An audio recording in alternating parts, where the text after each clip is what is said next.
Hi, Makera. Hi. That's Jacqueline. Yeah, is my audio okay now? Can I be heard? Yes, yeah. Loud and clear. Okay, Ms. thank President. you. So, sir. So, just to keep you up to speed, Okay. all panelists have confirmed present verbally. We are yet to hear from Dr. Luciana, but I can see she's logged in. The team from Pwani Youth have agreed they will do the anthem. It's pre-recorded. So once we establish quorum, they'll do the anthem, then hand it over to us. We'll do the introductory bit of everything. The opening remarks will be done by our able Waziri from Gender, for just to welcome everybody on board, because her department was the lead team throughout the planning process. Then we pick it up from our end. We'll introduce the theme, then the flow picks up. If you copy, please let me know. I'm good. I can hear you. Okay. Yes, we are. Problem, but I'm good right now, so I can be able to hear you. I think I can also be seen, right? Because I can see you guys. Yes. Uko sawa. And then for the entertainment, I don't know, Akina Sigo, are their cameras fixed somewhere that we can be able to see, so that they're able to share the screen that the audience can see them?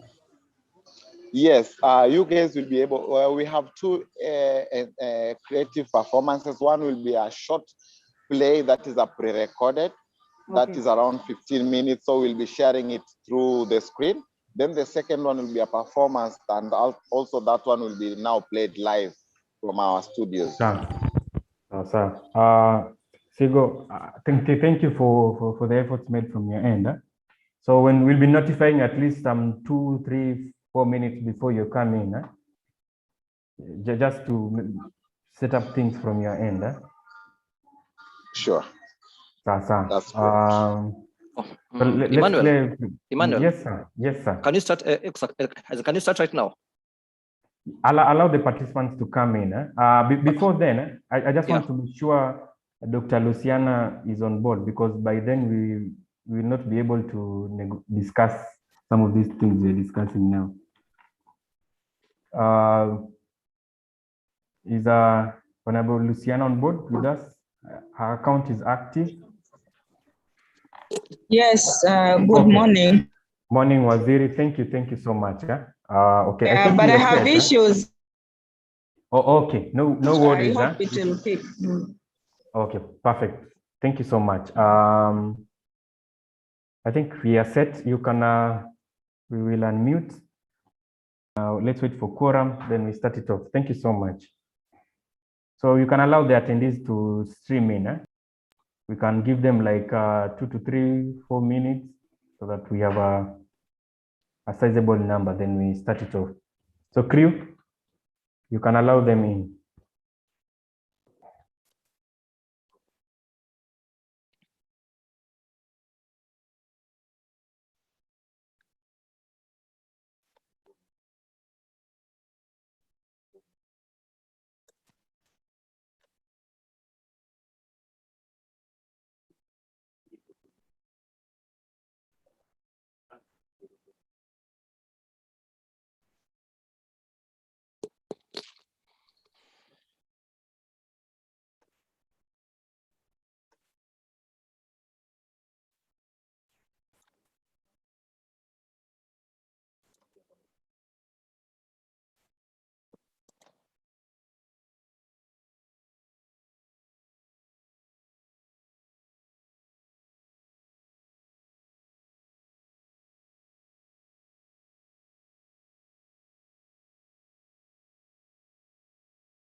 I cannot be able to hear those who are speaking.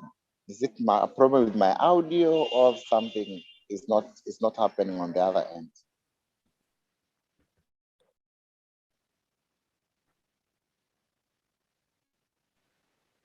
I don't think we have started. I think we are waiting for attendees to attend to join us. Then I think the discussion begins. So I cannot believe that like somebody is taking us through this.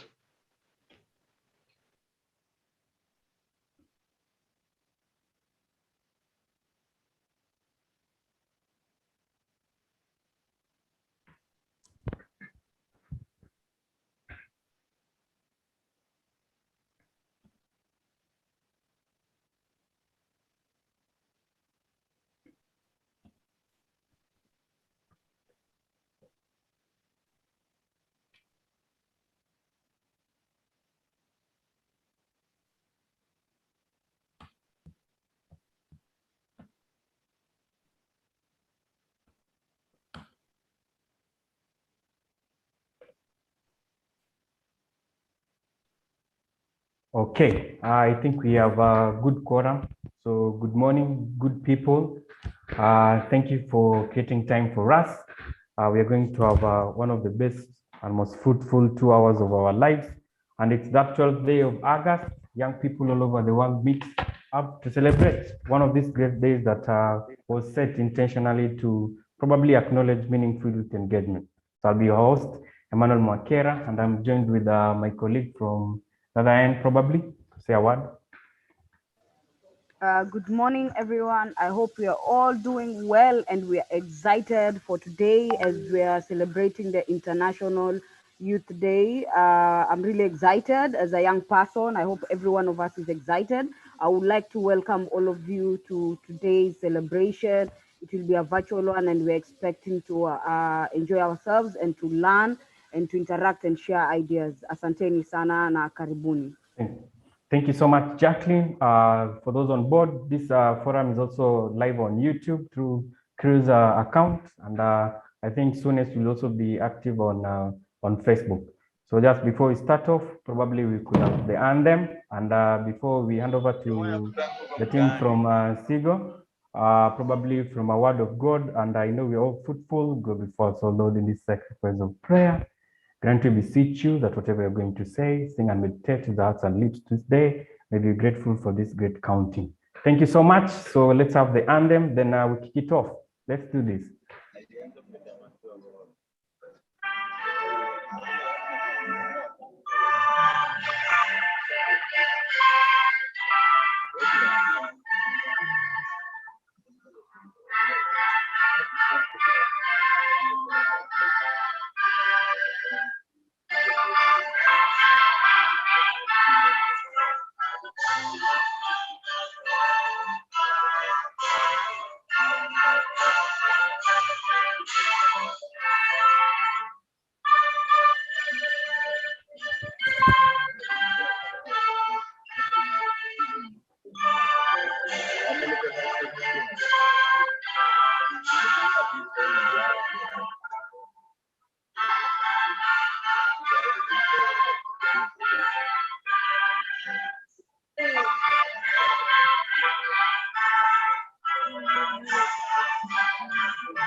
Awesome. Thank you awesome, so much from my side. Thank you, Sigo. Indeed, may we dwell in unity and plenty be found within our borders of Kilifi County.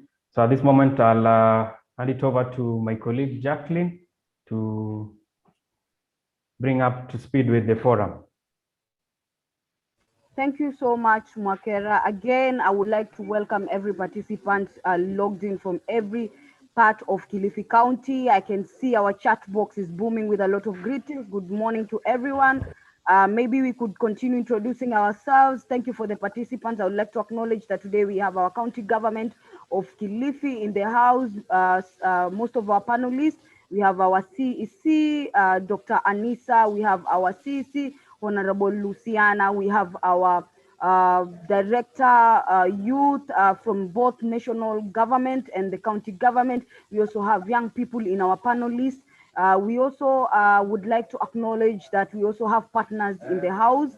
Asanteni Sana, we are hosted by CREW, that is an organization working in Kilifi County. I acknowledge that we have participants logging in from all our 7 sub-counties, Kilifi North, Kilifi South, Rabai, Kaloleni. Please introduce yourselves in the chat box. Use the chat box meaningfully and interact with each other. So we are going to be streaming live on Facebook and also on Twitter, because yesterday we had a Twitter storm. Please feel free, young people. Let's take pictures. Let's note some of our key messaging from our panelists as we go on.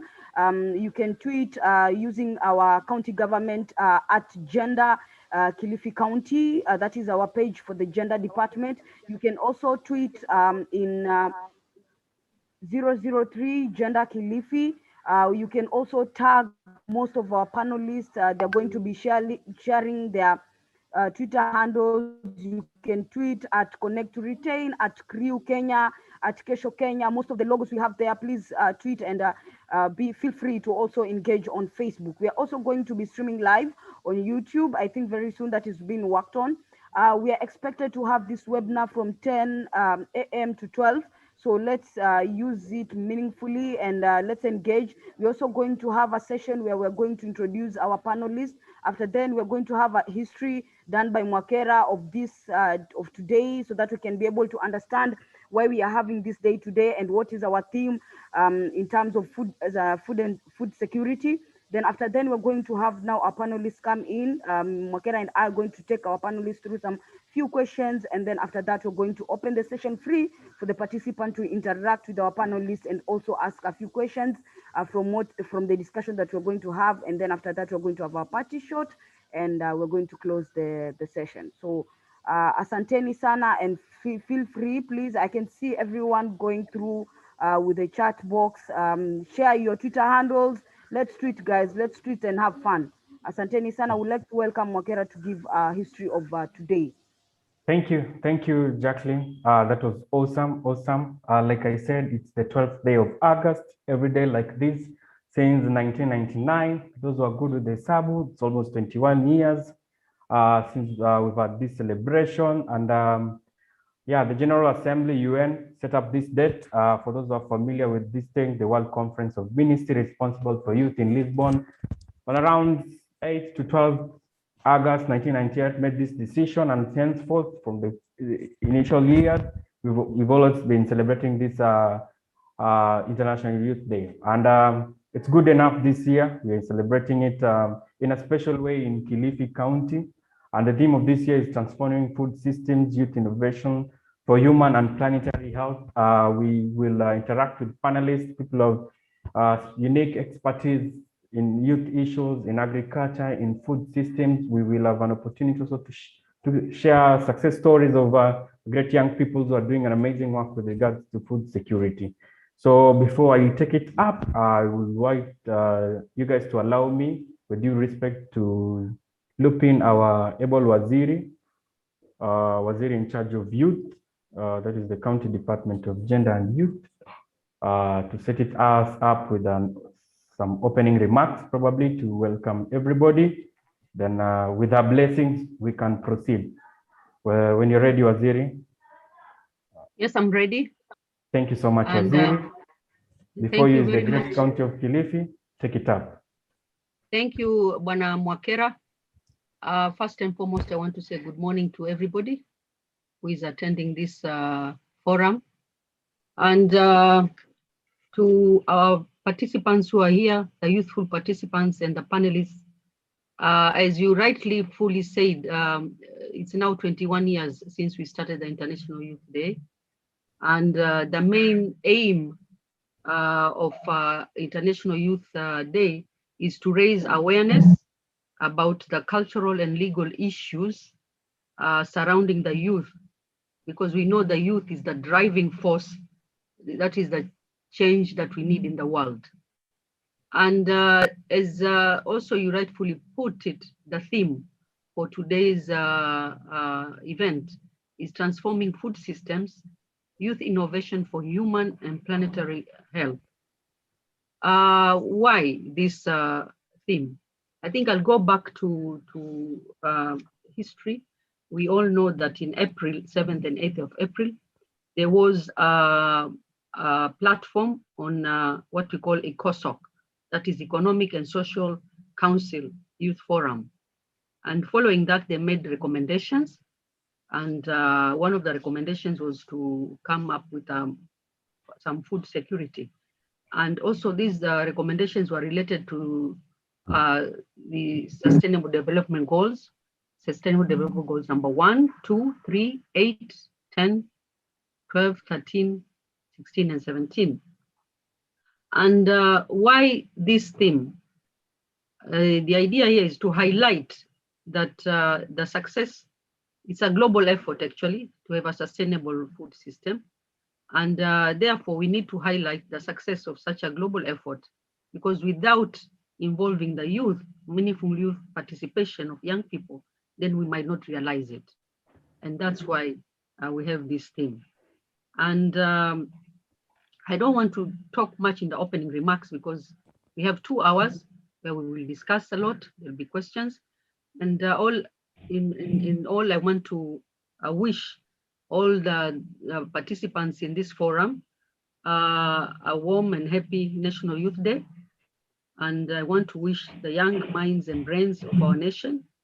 I want to remind them that it is their energy, their thought, and their karma that will define tomorrow. So let's all participate to change our world in the rightful direction. Thank you very much, and I welcome everybody to this platform. Thank you so much Waziri Anisa. Now that huku kwetu tuko na mwenye akishaongea, the rest of us can loop in. Please feel comfortable. I'll hand it over probably to my colleague Jacqueline to introduce the panelists. Then yeah, we're going to have an awesome time. Thank you so much, Mwakera. Again, karibuni. Welcome everyone who's joining us from the different parts of Kilifi. From our host, our Waziri, Dr. Anisa, she's among one of our panelists that is going to be spearheading and discussing with us today and interacting with us today. So I would like all young people to feel happy and lucky that we have our Waziri here. We also have Waziri, we also have Honorable Waziri Luciana. She is our member of the CEC member for Agriculture, Livestock and Fishery. We also have our Director, National Youth Affairs, Kilifi County, from the national government, that is Ministry of ICT, Innovation and Youth Affairs, that is Faith Waweru.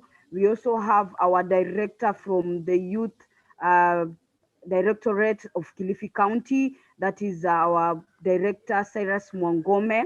We also have a young person from an organization or a youth group known as Wazo Jema, that is Suleiman Ali. We also have this guy, I'm happy to see him in this platform. He's known as Papa Man, but his official names are Francis Masha.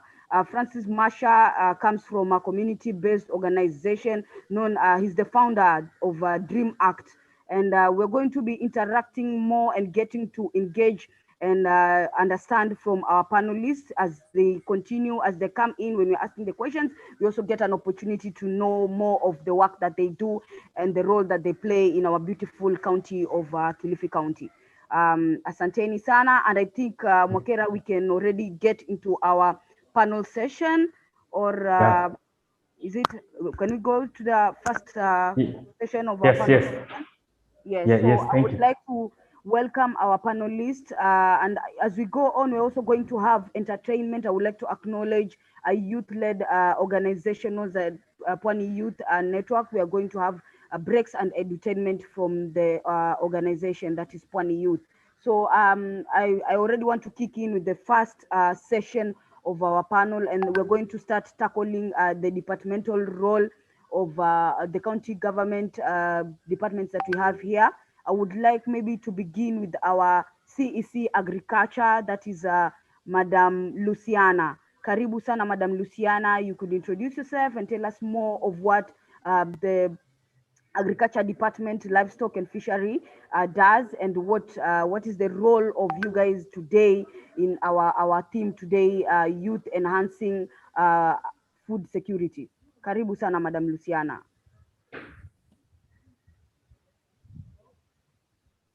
Okay. Thank you very much, Jacqueline, and to all viewers and the whole audience that is watching us. Good morning. My name is Dr. Sanzua. I am the County Executive Committee member for Agriculture, Livestock and Fisheries in Kilifi County. I am privileged this day for having been invited to celebrate this International Youth Day. And more specifically, we are celebrating with a theme that is so much anchored towards agriculture, that is transforming food systems. I am very happy that finally the world has come to the realization that we most importantly needed a few years back, before we got into the current situation, that food is the constant that we shall always have. Technologies have come and gone, governments have come and gone. So many things have been made past and have gone, but the need to eat has always remained over the time. You have to eat breakfast, you have to eat lunch, you have to eat dinner. And the next day, the stomach will not say, I ate yesterday, so I don't need food. So this was the most important realization that the world had to come to, and here we are. And I'm glad to be part of this discussion, because finally we are going to have a solution in addressing the challenges facing food security and the food system in general. And again, I am very happy that we are bringing food talk at the doorstep of the youth. The youth that we have always thought do not have much to offer in development of the cultural sector, but here we are. Kenya is known as largely a young nation, a youthful nation, with over 61% generally of the population being youthful. That is between the ages of 0 to 35.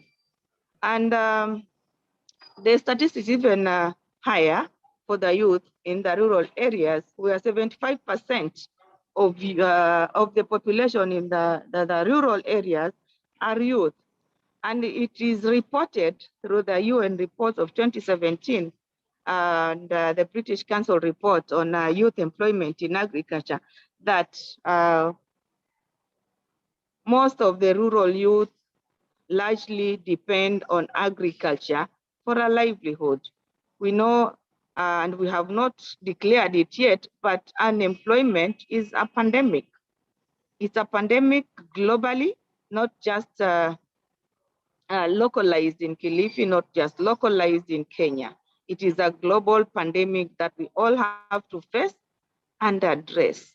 And we know that reports have told us that agriculture will be the most profitable sector by 2050. We cannot challenge this, because we have all seen retirees, when they retire, they go to farm. If you don't have an employment, official employment, you go to the farm. So at the end of it, we will all be in one way or the other involved in agriculture. So coming to today's talk, for us actually to get it right again, because the word transformation means we are in a system, yes, but this system is not working. So we have to do something so that we can reorient it, that it can be more effective, we can be more efficient, that it can deliver what we want it to deliver. So now we bring in the term of transformation. What are we transforming in the first place? We are transforming a mindset here that the youth have always held, that agriculture is a sector that involves the old people. And true to that, most of our farmers now are within the ages of 50 to 65 years and above. Surely, how much energy do these people have to open up the large tracts of land that you want? Now we are talking of commercialization in many of the strategies to revive agricultural production. But the participants are the old people whose energy has already been spent. They can only do as much for themselves and not to feed the whole nation. So we need the youth to come on board, and they have to change their mindset that agriculture is not for the old. Agriculture is not a backward profession, as we always say. And I keep citing this example when our students are choosing careers to join universities in Form 3, Form 4. When you propose that a student goes for agriculture, like, what? You want people to laugh at me? And we used to see this even in the college days, that those that were doing agriculture in the faculties of agriculture, horticulture, agribusiness, we were a laughing stock in the universities, especially the boys. When you go and tune a lady and they realize in agriculture, no, I don't want to deal with farmers. And that's where the rain began to beat us. When we look down on the very sector that is the core of our existence, then we are bound to fail. We are bound to actually be exterminated from the earth. Because if you have to eat and you don't want to farm, what shall you do? So we have to change our mindset. We have to transform the way we think that agriculture is a sector that can bring about economic change, economic revolution, like any other. The way you would look at engineering, the way you would look at medicine, this is the way we should also look at agriculture. And I'm happy, starting from the national government, we have put in place policies and strategies and projects that are going actually to help our youth to transform their mindsets from an early age. Most recently, probably you watched over the television, His Excellency, the President himself presided over the launch of the reintroduction of 4K clubs. We will now have students from a young age in primary school, in high school, actually doing the 4K clubs and young farmers clubs. This is where we are going to use this platform to introduce agriculture as a very versatile sector, an important subject that we don't need to be ashamed of. It's an important sector that we need to embrace so that they begin to get the basics of agriculture. And thereafter, when they join campus, they'll no longer be embarrassed that they are in agriculture sector. This, we are soon going to bring it down. We started at the national level. We have piloted in Kajiado, and by next year, we shall be rolling it out throughout the 47 counties so that our young children can begin to learn. You see, and I'm addressing this, especially now we have our Department of Gender and Youth. We have been talking of social decay. We have talked about failures in marriages, but there have been systems, there have been mentorship systems that have been in place actually to take, to graduate one from one level of growth to another. What do I mean? When you want to take, to bring out a youth from being youthful to a family person. And in church, for example, during marriage, there's marriage counseling. You are told, no, you want to leave bachelorhood, you want to leave spinsterhood, you're getting into marriage. In marriage, this is what you're bound to fight. You're going to face this and that and that. And this is the way to go about it. But this has been lacking in agriculture. We have lacked people that can mentor our youth so that they can like that, that profession, so that they can know what it entails agricultural production, what it tells about food systems, the market dynamics. The value chain knows that they can actually come in. So we need to come up. We that are in the farming fraternity, we need to begin to mentor our youth so that they grow knowing these are the rules of the game, and this is the way to go. Most recently, we have had a drive as a country to introduce agriculture even in the TVET systems. Right now, we have something called ETIVET. We are turning all agricultural training centers into agricultural training, vocational education centers, so that they can be practically oriented training for our youth and whoever that will desire to have tailor-made knowledge regarding value chains of interest. So our ATC Mtwapa, for example, is now called agricultural training ETIVET Mtwapa, and we shall be able to offer certificate and diploma courses where these certificates can earn you a slot in formal employment. After a certain course, you can call yourself a specialist in horticulture, having gone through a rigorous training or drilling at the ATC Mtwapa. These certificates are accredited because it's accredited by the accrediting institution, and we are good to go. So youth, I want to invite you. You may not want to take a 4-year course, but we have these short-term courses that can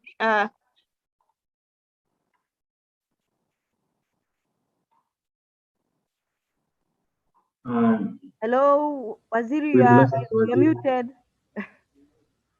Just Waziri, you're muted. Okay, it's okay. So thank you so much. Those are, Waziri has just started us has just given us a very great kickstart. I just hope that every one of us has a notebook noting down some key things that she has spoken about. She has also talked about some of our TVETs offering courses and some of even the institutes that we have around, like the institutions, the agriculture institutions that we have in some of our sub-counties that are offering opportunities. And I think this is a superb start from Waziri Luciana. As I said, Waziri Luciana is our CEC, Agriculture, Livestock, and Fisheries. We're going to keep, she has even gotten into some of the questions that we are already coming into, but at this moment, I would also like to get to hear Director Faith from the national government. I know the national government has also come up with programs from the State Department of Youth, especially in terms of innovation and some of the financial status that can also try and boost our young people to get into food and security, or to enhance young people getting into food and security. And as you heard, Dr. Luciana has just said it. As much as Jackie is a youth advocate and doing things in different spaces, I still need to eat. I still need to assist my family to be able to get food, because food is a basic need. So as young people, how can we also get into agricultural businesses, and also to come up with innovative ideas on how we can get into food security and food sustainability, and how can we contribute to that? So I would also like to welcome Director Faith from the national government, just to give us what are some of the roles that they're playing to enhance food security as national government. Karibu sana, Director Faith. Asante sana, Jacqueline. Good morning, everybody, all the participants, Waziri. And I'm happy to talk after Waziri wa Agriculture because she has really talked passionately about agriculture. And maybe to start off, I'll say, in a way, in as much as we have the pandemic last year, it gave many of us a chance to do a bit of farming in our homes. And I saw the gaps. Personally, my own children who are adults now do not know the vegetables. When I tell them now we are going to pick vegetables, because I grew some vegetables and they would ask me, which one is this one? And they told me, don't send us alone because anything green, I'll pick it as a vegetable. So this is a good thing in the right direction. And like she has rightly said, the stomach will always demand. You eat breakfast, by noon, it's already demanding. So we need that food security. So as a department, our major role is to empower youth, provide information, and create a platform for them to also share their dreams, their innovations. Because I know youth have innovations, they have ideas, but sometimes they don't know where to start. Sometimes they are afraid to even talk about their dreams. And we are here to tell them there is no dream that is not valid. Every dream is valid. Any innovation that has ever been done started with a thought, an idea, and somebody somewhere mentored the youth and brought him to the level whereby they can produce. And I'll give an example of a youth somewhere in Taita Taveta who saw the bananas going to waste. And he came up with an idea of adding value to bananas. Now he's producing banana flour, and the farmers have a place to take their bananas. So we encourage youth to not keep quiet with their innovations, and we don't laugh at them for saying, we unaota sana. So on that note, we have run competitions. The other day we ran a competition, Belena Biz, under the Kenya Youth Employment and Opportunities Program. And I'm happy to say in Kilifi, we had 11 winners. And I only mentioned 3 who really caught me because it goes with the theme for today's day. One of them is producing maggots from the black dragonfly. The maggots are grown and then they are used to prepare food for animal feeds. That is a youth who is doing that somewhere in Bofa. There's another youth who is growing mushrooms. He started small. When he got into the competition, he had already stopped growing because he didn't have the capital. Now he has expanded his structure. He's still developing it because he found that there's a market for mushrooms. Then there's a kijana in Malindi who is hiring land to grow vegetables.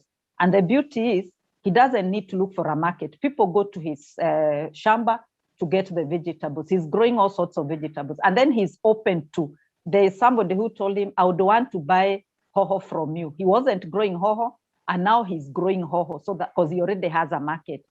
I'm mentioning this because there are youth there who have ideas. Maybe they'll say they don't have land, but you're living in your father's house. Maybe your father has not developed the land. Tell your dad, I can develop this land.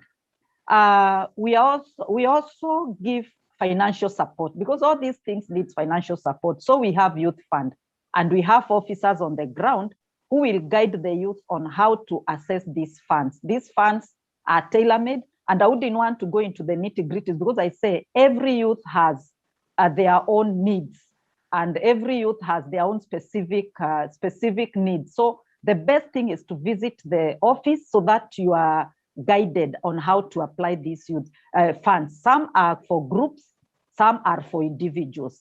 We have Uwezo Fund. That one mainly it's for groups. And why do we insist on groups? Because groups help youth to become cohesive. You know, when you're in a group and you can access funds, you know, money can make you disintegrate, money can make you fight. But in these groups, you also train youth how to be cohesive, how to overcome group dynamics. So the Uwezo Fund is specifically for groups. I mentioned KYOP. Right now, the portal is open for applications for business support. It is Psycho 6 business support. If you open the portal for KYOP, you can apply.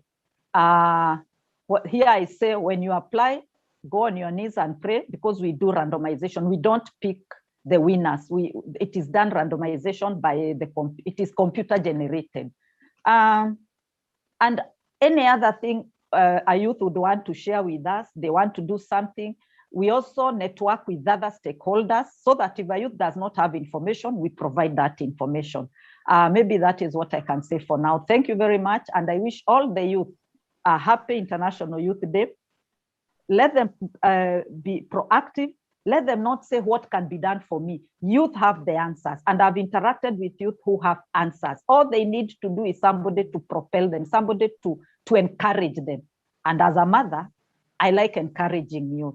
Get out there, and if somebody laughs at you, don't worry. That is their problem, not your problem. But go for your dream. Thank you very much. Thank you so much, Madam Faith. As you can see, our panelists, our directors, our waziris are very passionate about young people. And actually, when they're speaking, we are even not being able, I can't even cut them out. I can't shut them out because of time. But I can see that they're trying to really express the opportunities that we have as young people. Let's keep noting and let's continue interacting. I would like now to welcome our director from the county government of Kilifi, Mr. Mwangome. I also know there's some few programs that we have taken part in. Even there's some policies that we started developing in our county, in our beautiful county of Kilifi.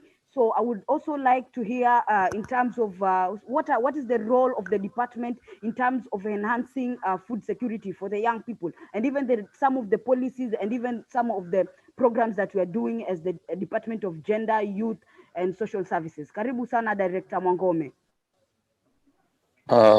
Asanteni sana. Mimi naitwa Mwangome Shuma. Ni mkurugenzi wa masuala ya vijana na maendeleo ya kijinsia katika gatuzi la Kilifi. Nikiwa ninasimamia kitengo cha vijana na maendeleo ya kijinsia. Ninafurahi kwamba katika siku ya leo tumeweza kuwapata waheshimiwa wetu Daktari Anisa na Daktari Sanzua ambao wako katika helm ya uongozi wa idara zetu za kimsingi katika sherehe yetu ya leo. Waziri Anisa, nataka nikushukuru kutenga wakati kwa ajili ya shughuli ya siku ya leo pamoja na vijana wetu. Najua kwamba uko na shughuli nyingi, hata nilikuwa najua kwamba hungeweza kupatikana maana ulikuwa na mipango na waheshimiwa wabunge wa siku ya leo, lakini nashukuru kwamba uliweza kucancel kila kitu ukaweza kuungana na vijana katika kusherehekea siku yao kubwa katika maishani mwao. Ninajua kwamba wewe unawapa vijana kipaumbele katika kazi zako na hukata jambo lolote ili kukutana nao ama kuungana pamoja nao. Asante sana. Waziri Sanzua, daktari, asante sana. Nimejisomesha mengi kutokana na mazungumzo yako katika opening remarks zako, na natamani nikae chini ya miguu yako nijifunze mambo mengi zaidi kuhusiana na swala la usalama wa mambo ya chakula duniani na hata katika kaunti yetu ya Kilifi. Waziri Madam Waweru, asante kutoka kwa idara ya vijana, State Department of Youth. Na vijana wote hoye, mimi nawashukuru sana kujitokeza kwa wingi ili kusherehekea siku yenu. Mimi naona kwa hakika inaendelea kuwa kijana kadri ninavyoendelea kujumuika pamoja nanyi kuchanganua maswala ya maisha. Nimejifunza mambo ya Zoom, nimejifunza mambo ya webinar, na haya yote yamefanywa kwa sababu ya hii shida ya janga la corona ambalo tuko nalo kwa muda huu, na tumejilazimisha kufunzwa na ninyi katika mambo haya ya ICT ambao pia inakuja na innovation. Kwa hivyo there is always the other side of the coin, and every cloud has a silver lining around it. So pandemic is not that bad. We are learning, and of course we are adjusting to make so many things that we had taken for granted normal, such like this one we are doing. Currently, I am in a place called Bandara Salama, na katika background yangu unaweza kuona ng'ombe, kuna mahindi, kuna nguruwe, kuna fish pond hapo kando, kuna mahindi, na tuko katika monitoring and evaluation of NARIG programs ambazo zimekuwa zikipeana fedha kwa vikundi vya wamama na vijana ili kuendeleza mambo ya agribusiness in the value chains of dairy, in the value chains of fishing, in the value chains of poultry, na pia kuna livelihoods ambazo zinahusiana na ajira za vijana huku katika maeneo ambayo NARIG programs zinaendelea. Nataka tu nichukue wakati huu kuwapongeza waandalizi na wafadhili wetu, wahisani wetu ambao wamewezesha mpango mzima huu kufaulu, mashirika yote yasiyokuwa ya kiserikali akiongozwa na CRU ambao ni wahisani wa kimsingi katika shughuli ya siku ya leo, kuandaa jedwali hili ambapo tunaweza tukakutanika tukazungumza kuhusu masuala ya food security na mambo ya innovation ili kuweza kuhakikisha kwamba kuna usalama wa chakula si katika Kilifi County peke yake, lakini ulimwenguni mzima. Mimi najivunia kwamba katika doketi yangu nina yale makundi ya kimsingi ambayo yamebeba mzigo wa dunia ambao ni kina mama na pia vijana. Mzigo mzima wa maisha ya mwanadamu hapa duniani kote umebebwa na makundi haya mawili, wamama na vijana.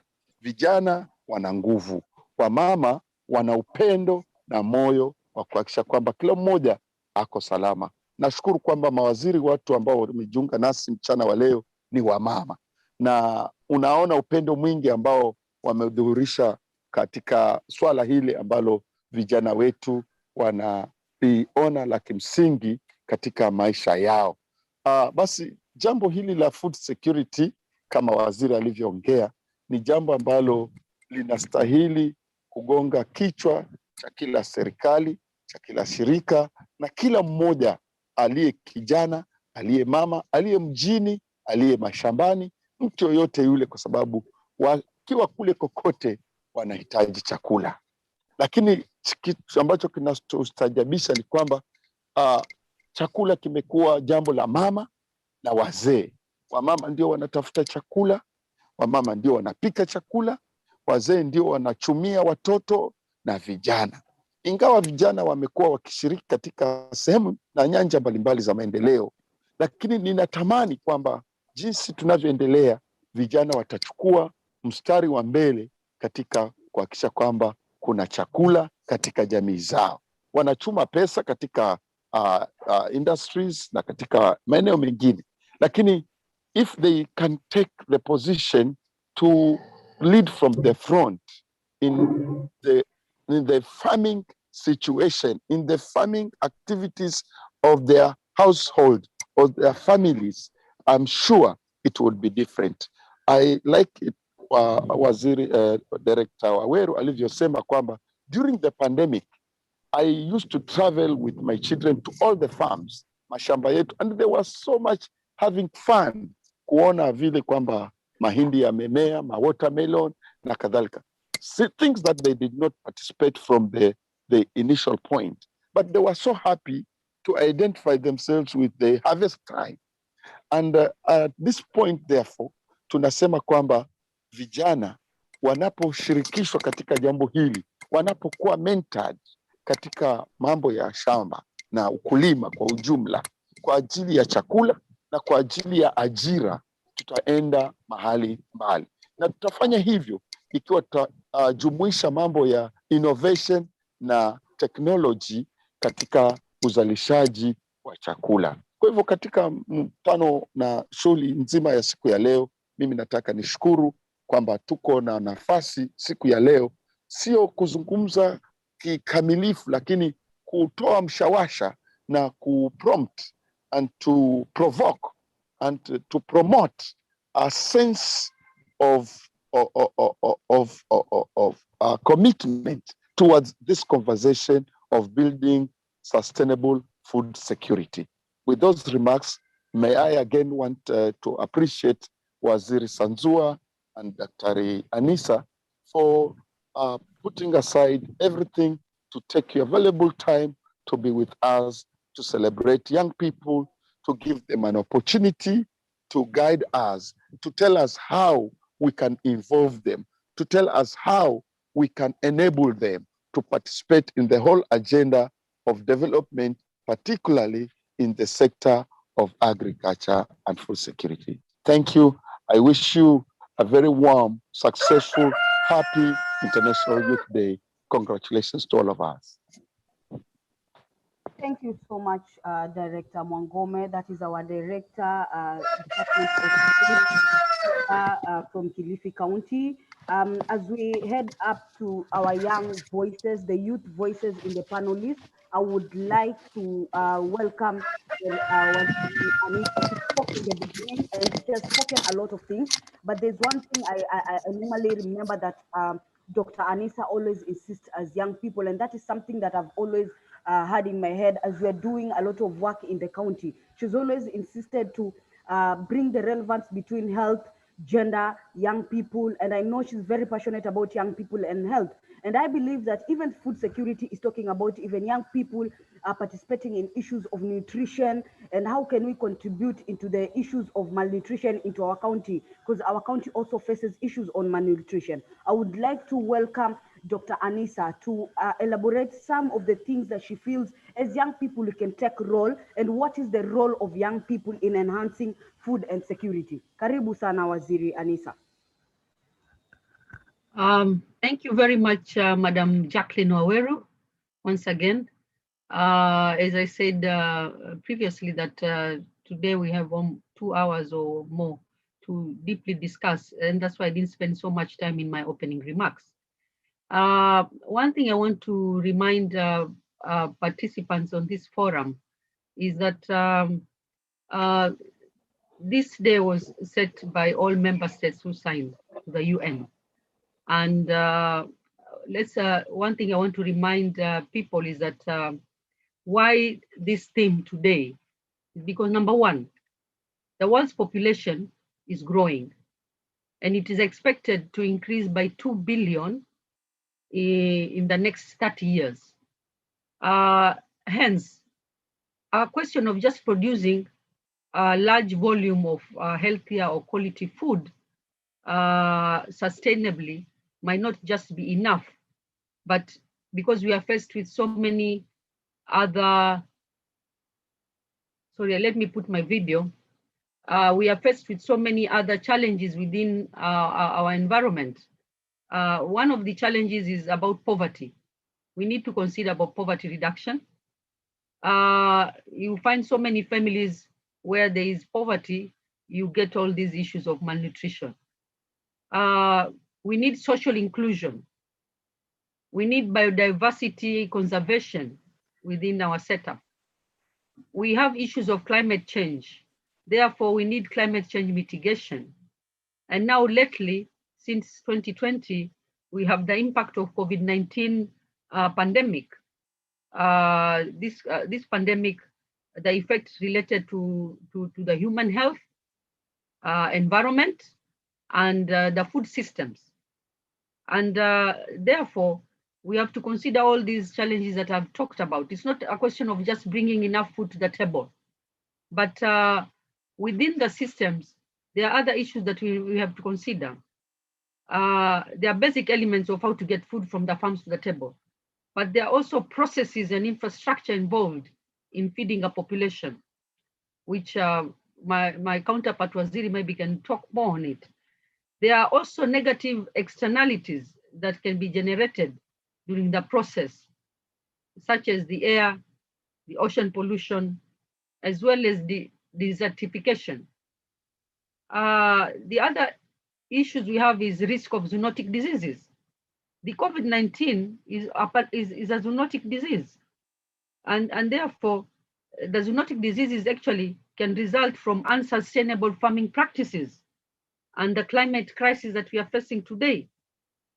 The other challenge we have is issues of addressing population health. just as Jacqueline said, yes, I am a pediatrician, I am a daktari, medical doctor. If you go to our wards, more than 5% of our children under 5 years suffer from some sort of malnutrition, either severe malnutrition or what we call stunting. In fact, Kilifi, the rates of stunting is more than the national figure. Our stunting population is almost 35%.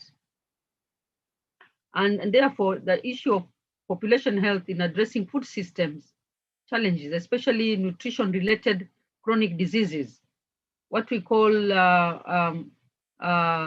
diseases like obesity, diabetes, cardiovascular diseases, which are actually contributors to the global burden of diseases. These are non-communicable diseases, which we are actually transitioning from communicable diseases to non-communicable diseases today. Cancer is one of the diseases that is facing us as a big problem today, and it can be related actually to the kind of food that we eat.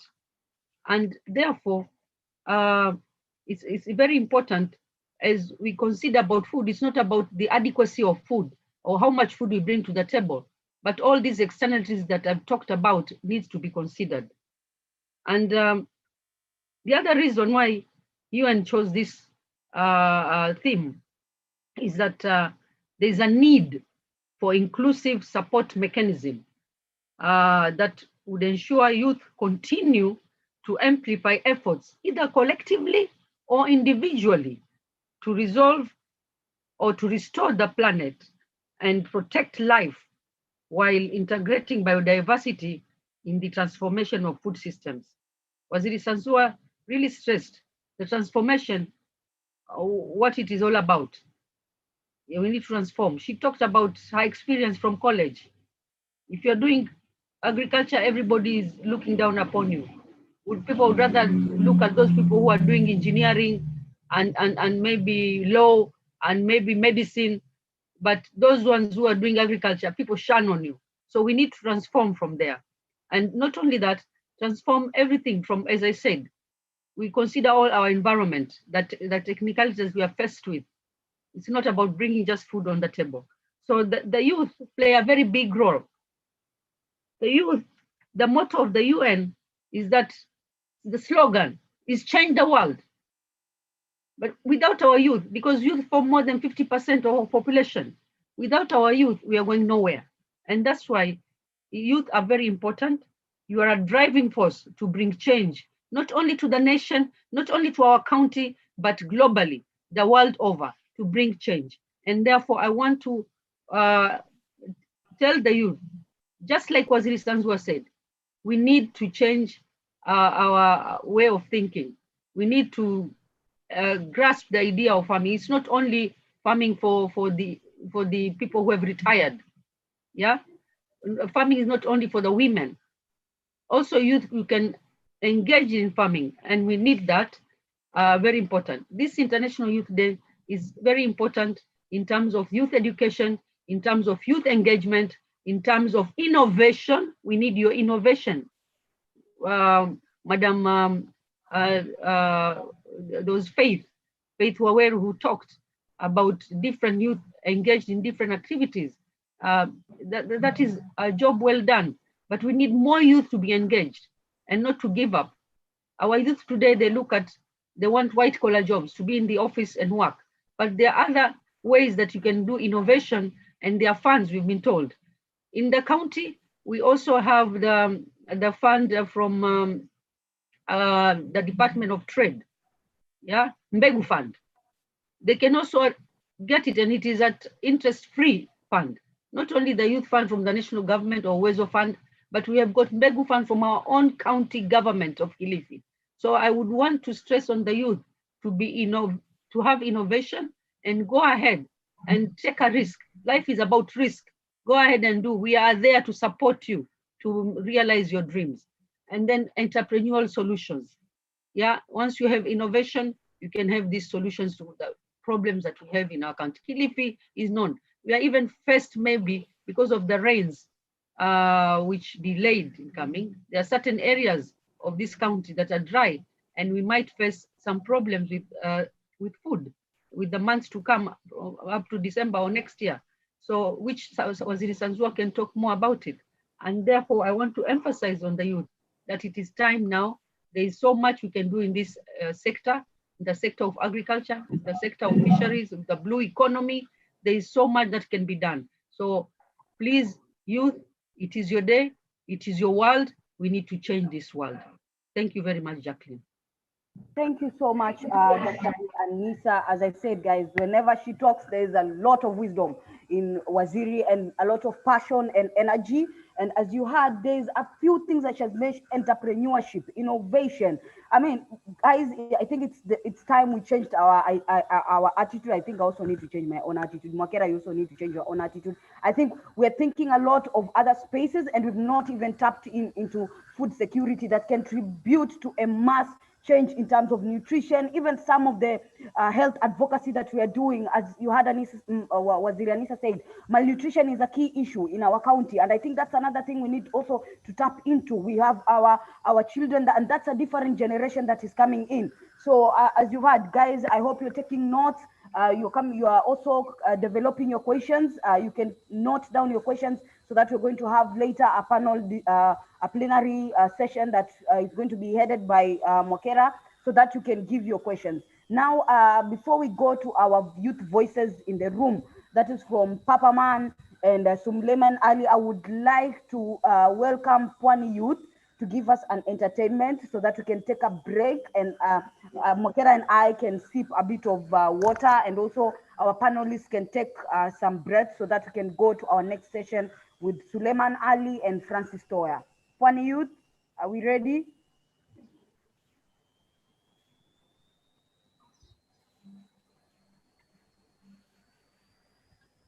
As Pwani Youth is getting ready, we can have Francis Toya, Papa Man, and Suleiman. Maybe they could just introduce themselves and tell us, what are you doing? I mean, personally, I'm really inspired by Papa Man. I've seen his work on social media, on Facebook, on what he's doing. And also Suleiman, I've read your bio, and I'm also challenged as a young person. I think I also need to start sitting with Suleiman and Francis and see how we can start tapping into the different sector that they are in agriculture. Suleiman and Francis, are you ready? Maybe we can have Francis begin. Just introduce yourself, tell us more of what you're doing in terms of food and security and agribusiness and agriculture. And also, Papa Man, I know you're doing a bit in terms of blue economy. You're contributing to blue economy in terms of fishing and fishery. Yes, karibu sana.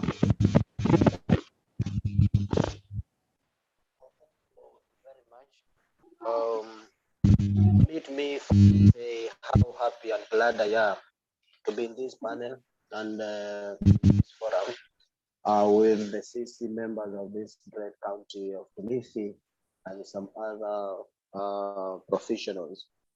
I am happy today first to humble myself and say I am Francis Masha Toya, and famously the Papa Man, which is very much okay with me. I have no problem with it. And I'm very much happy to hear and learn from the CC members and the other leaders who have just given their views. First, I will say agriculture is not just the backbone of the economy. It should be the full body. I believe that in whatever we do, everybody in this world deserves eating. And I think agriculture should be like a congratulation message to every born child. Instead of us laughing to that child and maybe giving some more fundings, we would even tell that child that agriculture is the full body for your growth. And that is the reason why I think we are late in realizing that agriculture should be tapped in all the young men. I am a young person in this country. I am a sociologist by professional student at Paul University, but now I've engaged myself in agriculture, meaning that agriculture has really tapped so many opportunities. Basically, I have known for a while that young men really love to be employed. It has been a thought that most of us need to be in offices, and I'm very much sure we cannot all be employed in offices. We cannot all work in an office. Yeah, we need fishermen who will be at the beach. Yeah, those guys in the office will simply buy the fish from the beach. So we cannot all be in the farm. I mean, we cannot all be in the oceans there farming. I mean, doing fishing. So it should be a thought to all the young men here who are in this day. It's a great day that we've been really realized that the young men have strength. Well, we have so much to give.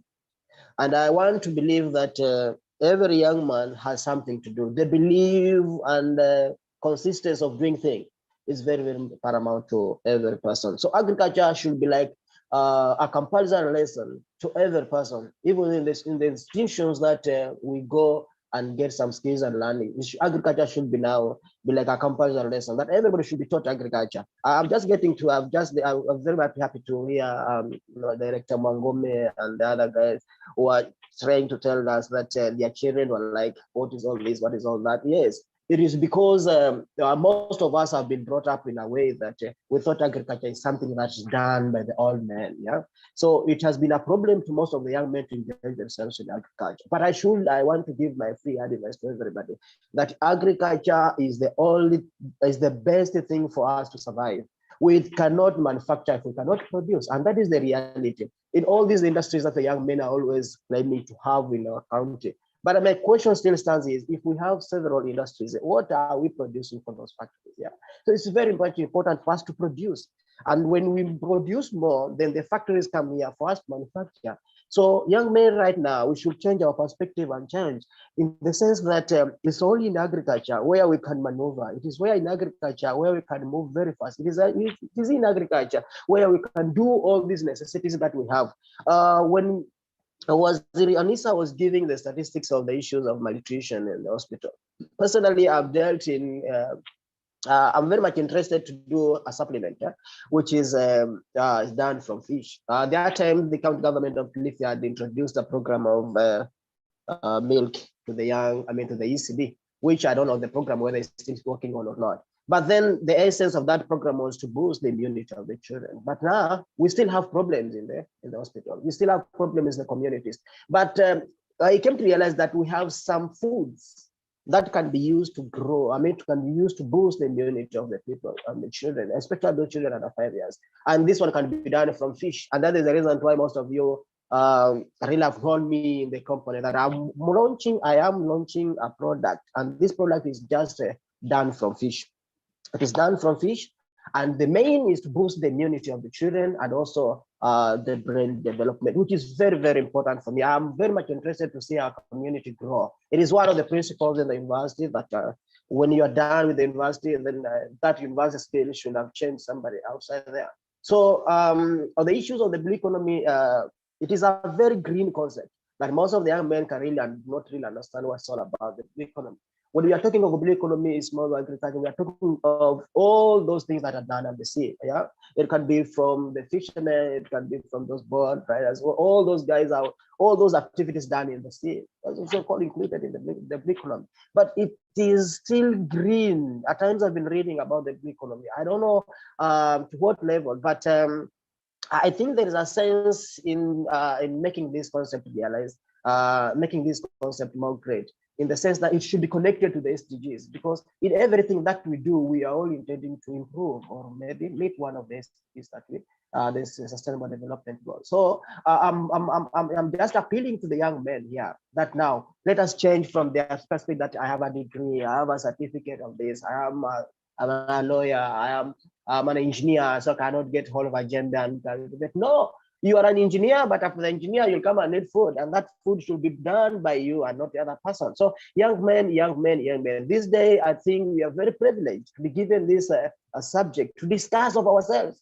At times, you need to call yourself a meeting and ask yourself, what have I really done in the community? What am I really going to do? Is it because of resources, as most of the people have been thinking? By that time, I tell people, no, resources will only come if you have an idea. Ideas are always there. We generate ideas, brand your idea, love your idea, be innovative. These people will come on their own. I've been always talking about the Papa Festival. People are like, is this person mad? I'm not mad. I'm not mad. I'm doing this because I have that idea, and the consistency of it is, and the final product is now to give a food supplement that can be used by children. It will save their lives. It will take them grow. Their thinking capacities will grow. At times I've been looking at our children here and the children around the lakes. Yeah, we've been always saying the laws are brighter than any other country. It's very true. Those guys eat more fish than us. We we toxic ourselves. Sometimes we feed something which is not the best way to be done. And all these diseases that we have now, it's not because of anything. It's our habit, it's our eating habit. We need just to change our eating habit. Agriculture has been modelized right now. We have the vertical ways of doing agriculture. You don't need a big shamba, in fact, to do agriculture. You don't need a balcony at home, or you need a very small fridge and do some vertical bags. Get some bags, you grow your veggies there, and life goes on. Like, you eat fresh things. It's only that most of us need preserved food, and sometimes these things are preserved and are so many toxic, and we spoil ourselves. But we need now to revert our mind. If we need to grow very fast, let us engage ourselves in agriculture. If we need to go if we need to bring change to this, let us involve ourselves in agriculture, and let us not think outside the box. I usually tell people that thinking outside the box is not the way to go. We should think without the box itself. Because now, why should we think outside the box if we do not know what is in the box? Yeah. So that is the mind of the young men, I think. Let us just ignore the concept that agriculture is for the old men. No, we can do it. If I believe that it happened, why not you? Yeah. So it is that in that state that we really need these our CIS members who are here. At times, I'm very much happy at the way they are listening to tell us on the issues of our engagement and commitments. Yeah, it is very, very important for you leaders to monitor, to mentor us. If we come to your offices, please just welcome us, welcome our ideas, help us, show us directions, and that is where we will grow very fast. But at times we have been facing so many challenges. At times you grow up, you give an idea, and the idea is like, what am I getting from here? What is all this about? Is this person going to grow? Is going to be a boss? Is going to have money? Is going to do all this? So it demoralizes us. It demoralizes us. So we need like a very, very, very, very, very pertinent relationship among us to grow very fast. So that is just a little of what I do. But as we interact here, I know at the end of this session, it will be very, very amazing. We will answer all the questions that the other members will ask. We will answer all what is in them, and I will learn from you. And I say thank you very much. Thank you so much, Papa Man. I mean, when you speak, everyone is all ears, and we are so happy. And I can see somebody in the chat box saying, "We celebrate you, Papa Man." And I'm telling you, I've got something for you today. We don't need to think out of the box, but we need to think without the box. I mean, that is a take home. I take, guys, Maimuna, let's switch this. I mean, I've loved that what you just saying. Let's not think out of the box. Let's think without the box. Thank you so much, Papa Man. We're going to have more interaction with you. Young people, I hope you have questions for Papa Man. How did it start? How is it going? What are some of the challenges that it's facing? What do we need to look forward for in terms of even when you put into the space that it's in? So before we go to Suleiman, I would like to welcome Pwani Youth with an entertainment so that we can go for a break. I think Pwani Youth can just take 5 or 10 minutes because of time, so that we can rush a bit. Karibuni sana Pwani Youth. I can see Sigo there. Sigo, karibuni sana.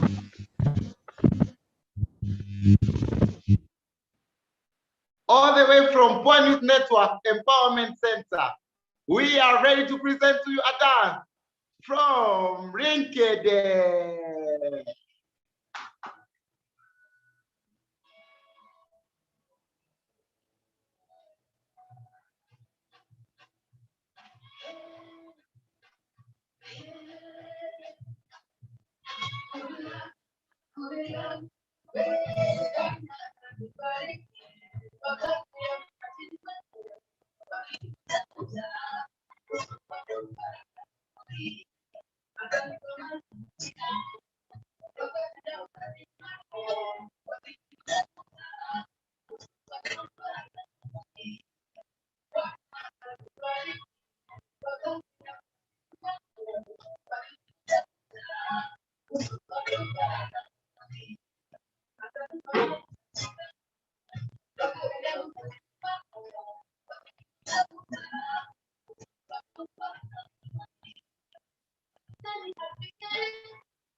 Thank you, Sigo. Thank you so much. Thank you. Thank you so much for that good artwork. We are proceeding well. We've now done an hour and some 23 minutes. Thank you for the insight. So we're still picking up with the young people, but all those who have spoken have said we need to eat, what was my lunch, meaning. I was waiting for somebody to say anakula fair. I was really waiting also Jacqueline to affirm kama here like fair. But anyway, I'm told that is the 4th meal in our daily diet. That's for young people. So I'd like to loop in, Papa Man has already spoken at large. I want to loop in His Excellency. I wish to call you His Excellency because this guy comes from Bamba, that is in Ganze sub-county. He has a youth group that he leads. They work on daily value chain and the daily production. In a nutshell, probably, sir, you could explain to us your initiatives in Ganze, how you started it, how far it is, and what you wish probably the great community of Kilifi County could input to make it even bigger. Thank you so much.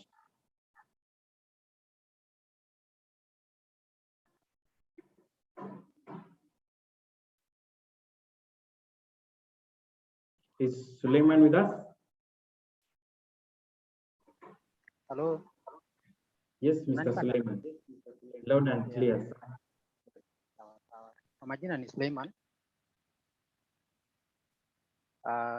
Mimi ni mwanzilishi wa Wazo Jema. Wazo Jema inapatikana Bamba Ward, Ganze Sub-County, Kilifi County. Na sisi tuko hapa tumeanzisha Wazo Jema kwa sababu ya ile trend ama ya historia ya ufugaji vile ilivyokuwa. Ufugaji ulianzishwa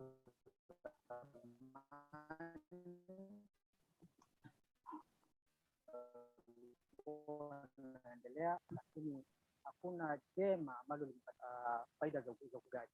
Na ndio maana hii Wazo Jema ndio kufikia yale maziwa ambayo yanakuwa produce na wakulima ili tuwafanye value addition. Na hivi sasa tumefikia kiwango karibu kwa launch product yetu ya Bamba yogurt, ambayo very soon nimezunga tutajalia itakuwa kwa market.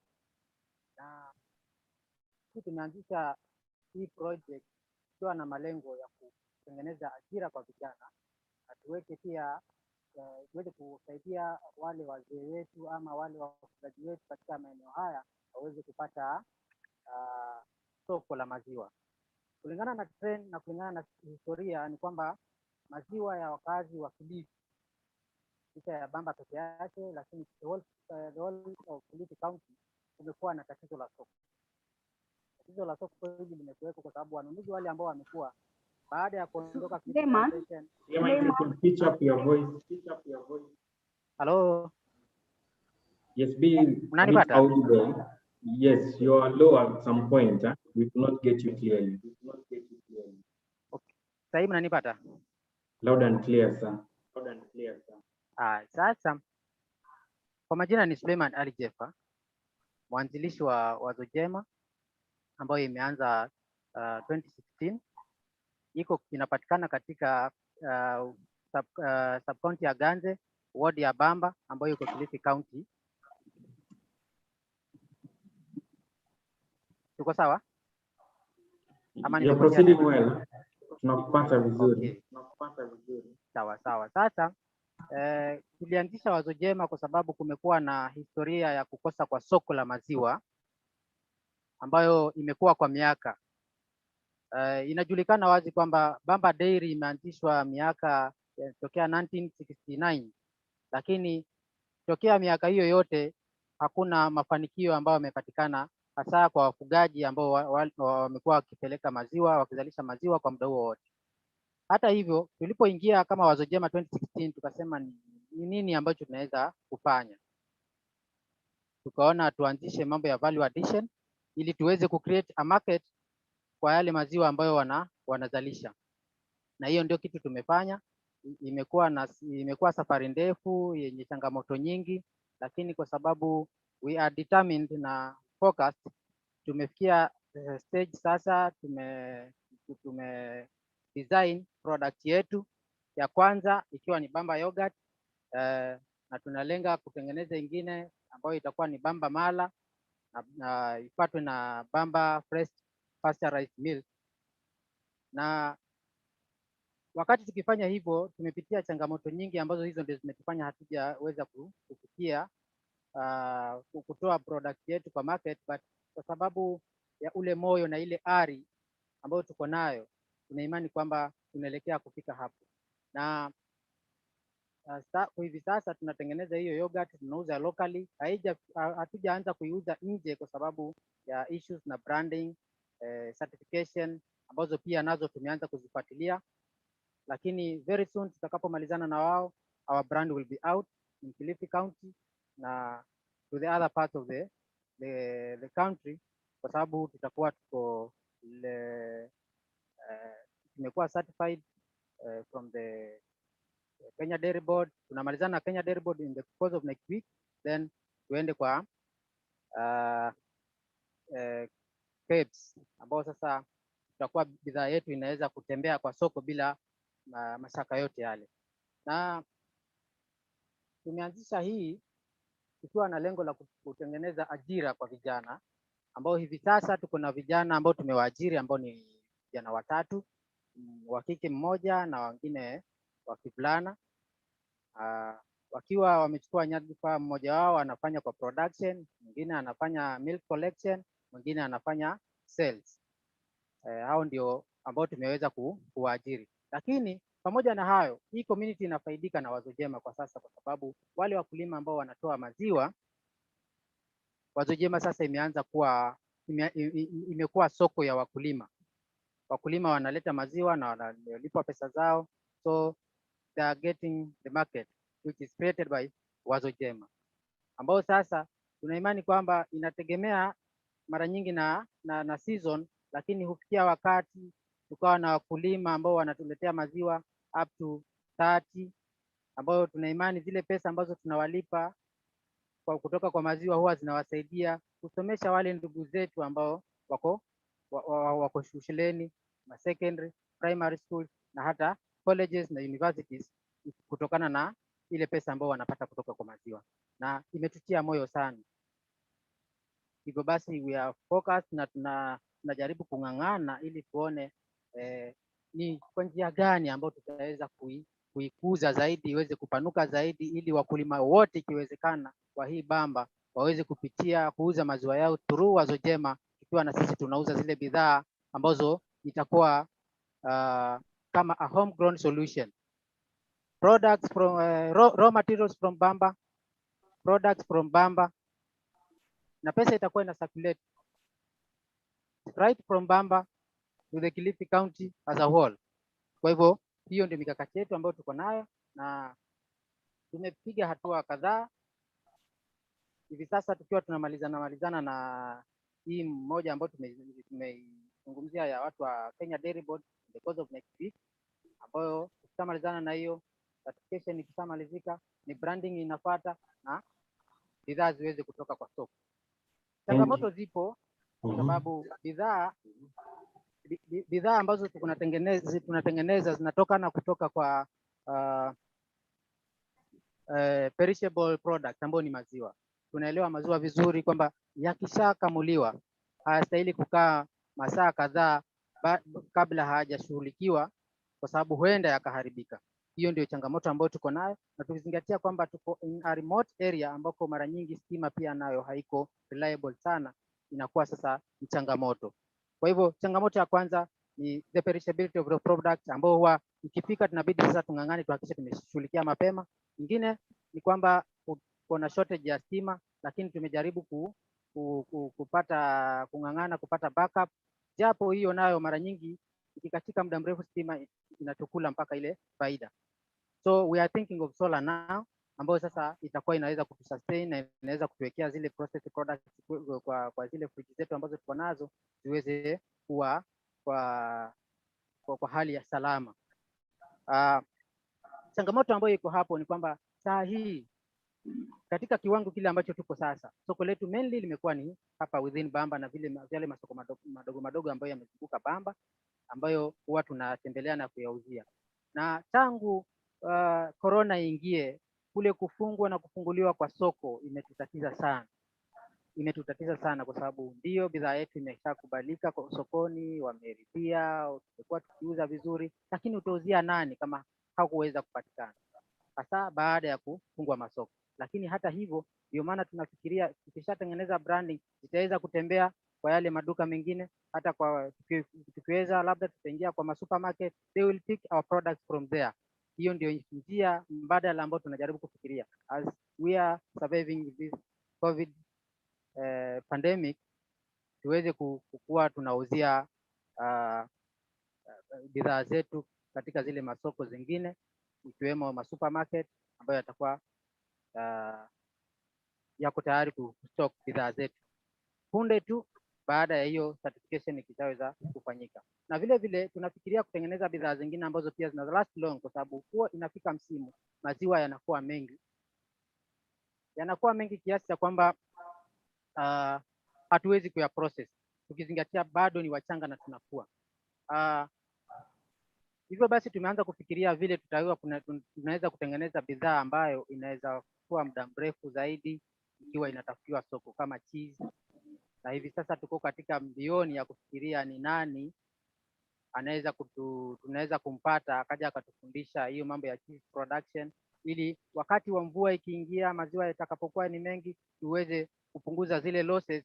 Isifikie mahali tukaambia wakulima no, maziwa yamekuwa mengi msituletee tena. Tutakuwa tunawavunja moyo, kwa sababu tayari wameanza kuingiwa na ile ari na wanapata zile senti ambazo wanapata zinawakidhi katika mahitaji yao, na wakijunulia vile vitu wangeweza kununua ambavyo vingehitaji pesa baada ya kutuuzia maziwa sisi. So kile ambacho tunafikiria ni sasa ni jinsi tutakavyopanuka zaidi. In fact, hata wakati ile program ya supplement ya kusupply maziwa kwa watoto wa chekechea ilipokuwa imeanza, tulikuwa tunajaribu kufikiria ni vipi tunaweza pata such like tenders ili tuweze kupewa hiyo nafasi iwapo tutakuwa tumekuwa full established with the right machines, kwa sababu we are at a small scale. Zile machines, vile vitu ambavyo tuko navyo vingi improvise. Hiyo vile ambavyo hatuja improvise ni kama freezers tumenunua, ama tumepata ushirikiano kutoka kwa Ustad Foundation. We are very glad tumesaidika hapo. Na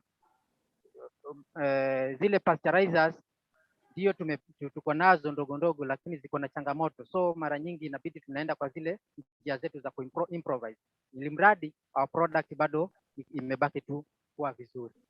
So kile ambacho tumekuwa tukiangalia ni kwamba kuko na potential, kwa sababu ukulima ama ufugaji ama farming as a whole umekuwa watu wengi wana ukwepa, lakini with this system tunaona kwamba in fact kuna baadhi ya wale suppliers wetu, mmoja wao ni kijana na amekuwa impressed sana, na anasema sasa nimeingiwa na moyo, mpaka sasa tunaanza na vile tunaanza kufikiria tutakapotembea na yeye kama mmoja wetu, awe kama kielelezo kuonyesha kubadilisha zile system za ufugaji pia, kwa sababu kuna haja tukizingatia kwamba kuko na ukame.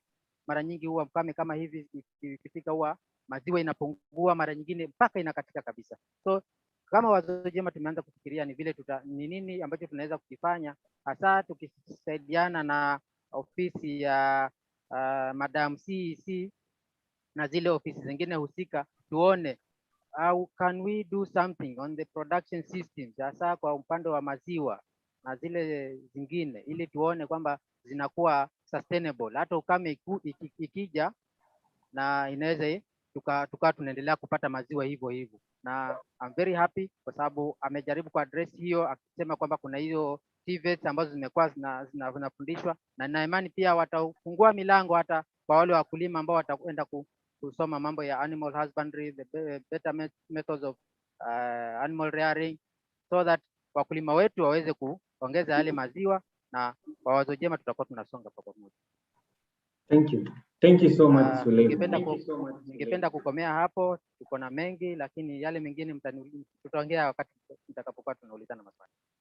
Thank you. I've been asked a question, just a quick one. If somebody wanted to, and pardon my spell, allow me to use the Queen's language. If somebody wanted to help you, equate all your needs into a figure. What amount do you need that you're certain will lift you from A to B that you desire? Okay.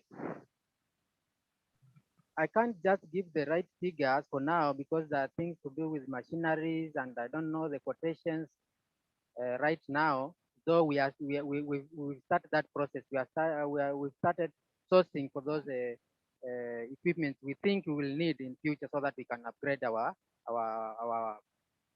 organization. Kile kitu kingine ambacho kiko hapo ni kwamba right now, as with about 1 to 1.5 million, we can get small machines, the modern equipment, which can take us through to our next level. Kwa sababu hatuwezi anza na zile nyingine kubwa sana, tukiwa labda pengine upande huu pia tunang'ang'ana na wakulima pia nao wajaribu kutengeneza zile wajaribu ku-upgrade ama wajaribu ku-improve their production systems. So we've started small, but we are thinking bigger. So with 1.5, tunaweza pata a very good pasteurizer, tukapata a panel backup with batteries za solar. Ndio stima ikienda, tusiongee mambo ya solar, ndio tusivunje moyo yule mkulima. Thank you. Thank you so much, sir. You know, I was listening to you make your submission, and I was wondering, you mean, how wonderful it is that you don't need to wait a single moment just to start to improve your world. And I'll remind you, as we lay off you, that one of the key scholars, Albert Einstein, once said, try not to become a man of success, but rather try to become a man of value. And you did. In every deed you're doing, you just brought out value. And at this moment, I'd like to bring in back Waziri from agriculture. As you heard from the young man, he's doing a lot. And we have a small problem here in Kilifi County. He's in Bamba. Today, if the Mariakani dairy processing plant was working, this man could be somewhere else, or probably being one of the greatest suppliers in Mariakani and the region across. Where do we go wrong? The Mariakani dairy plant is down. In Kilifi, our own Mkoroshoni has become a political issue, down. And we can mention many other food processing plants that ain't working. We produce one of the greatest, the sweetest mananasi. I was reading somewhere, they're even sweeter than the ones in Tika. But we don't have a plant here in our own that can process mananasi in Kilifi. What's ailing us, and how could we come out of this? Because you sit in this docket.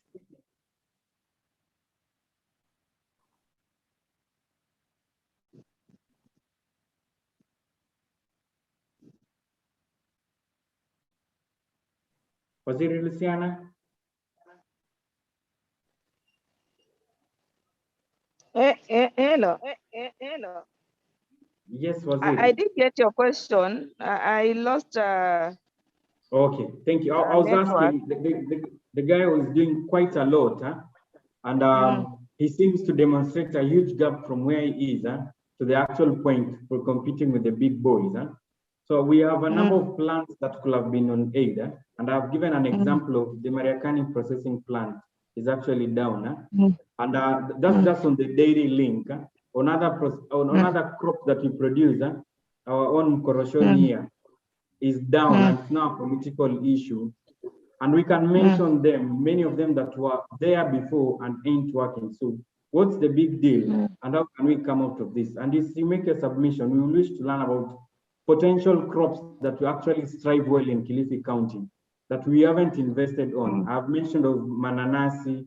The baobab tree naturally grows around our environment. We have not even invested a single coin for such plants that can empower our community.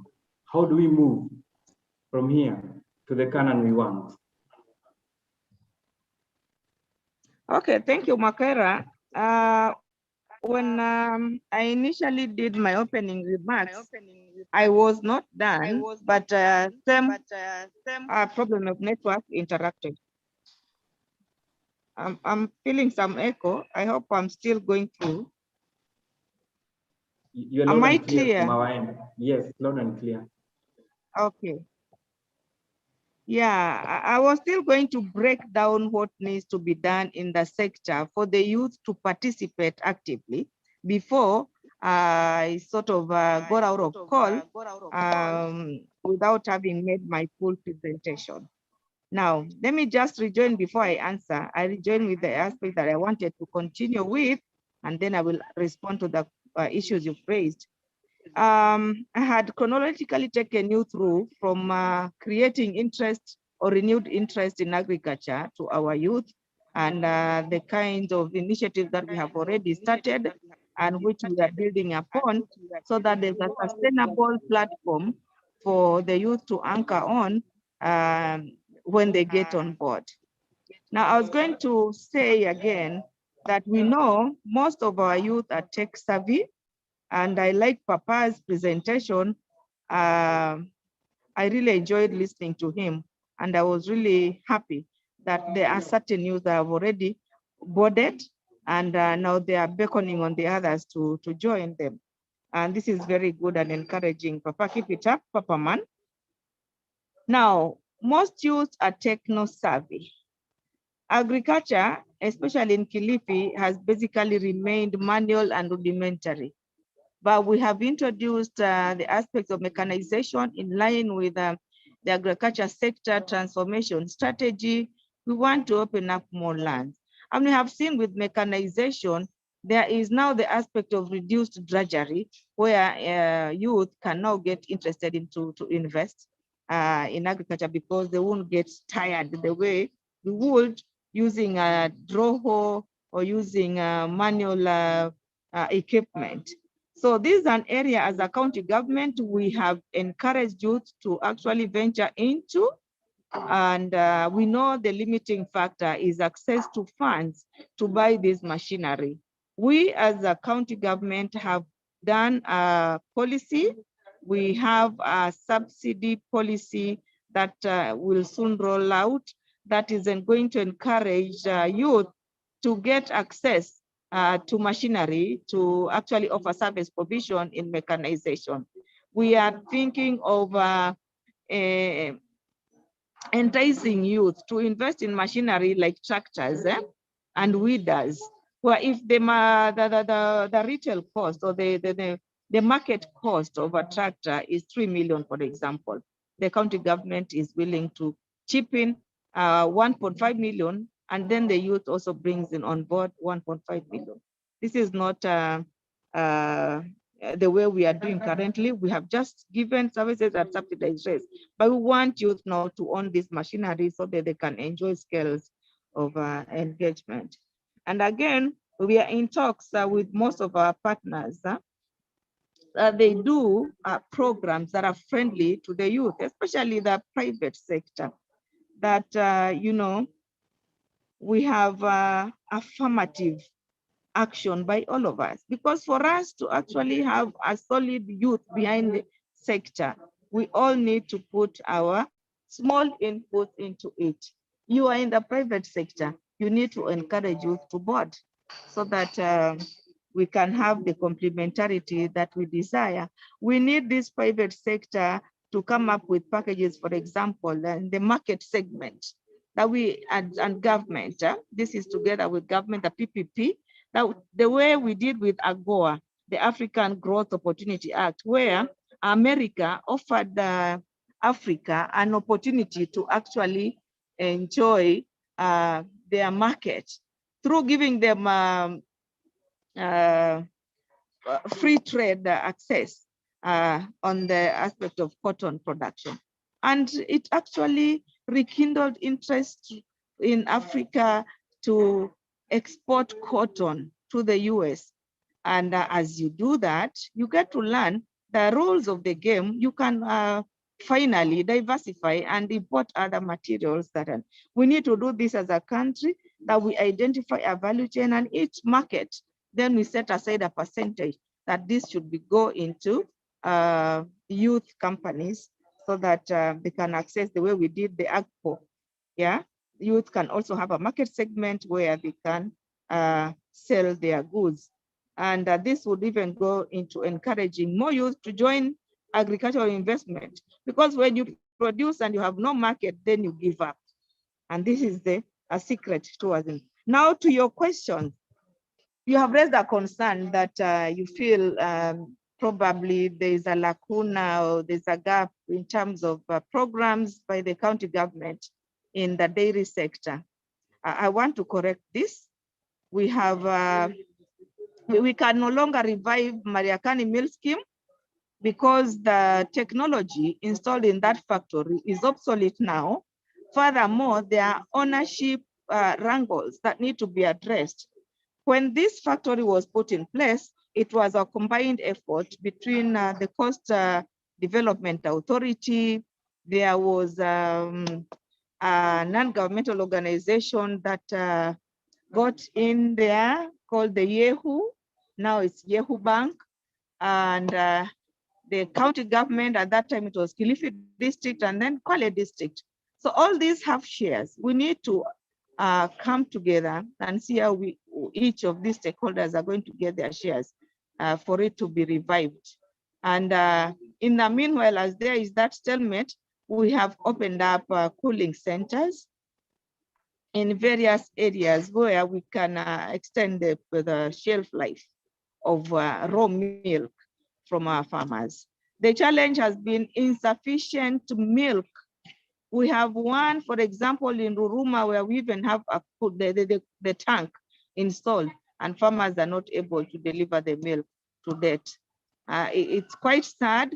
And that's why you have seen the county government has occasionally bought cows, literally in-calf cows, to give to farmers so that we can boost our herd that will supply us more milk to actually make some of these installations usable. We have supported groups like the Zoerani Dairy. We have Manyeso Dairy. Those are county investments that just were planned and developed towards boosting milk production in the county and arresting the perishability aspects of the same. So we have made investments in that, not that we have done nothing. The other thing that you talked about is processing of pineapple. I'd like to inform you and the general youth and probably the general public in Kilifi that we have initiated a program with Danida. Currently, we have teams on the ground that have done stakeholder engagement that are now recruiting and aggregating farmers into groups. We already have off-takers on the ground. We just need pineapples to be mobilized and be moved to the market. So this is coming. We do not have sufficient volumes to do a processing plant for the time being. So what we are doing as a government is to boost production first, so that we have enough volumes. When we install the processing facility, then there'll be a non-stop supply for the raw material. We have done other initiatives like the cassava processing factory, which we are in the third phase of construction.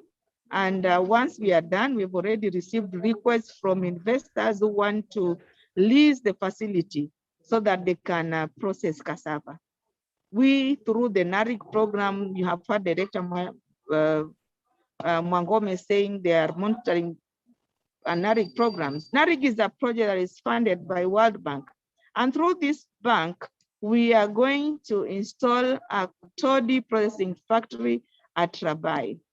This is not going to process toddy into wine, but is going to process toddy into industrial alcohol.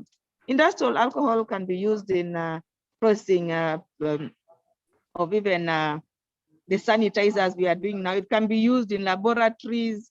It can be used in schools. We will have moved now the use of the pombe ya mnazi from just mere consumption and to industrial use. So this is a good thing that we are doing. We are pursuing it. We will soon lay the foundation stone. Regarding cashew nut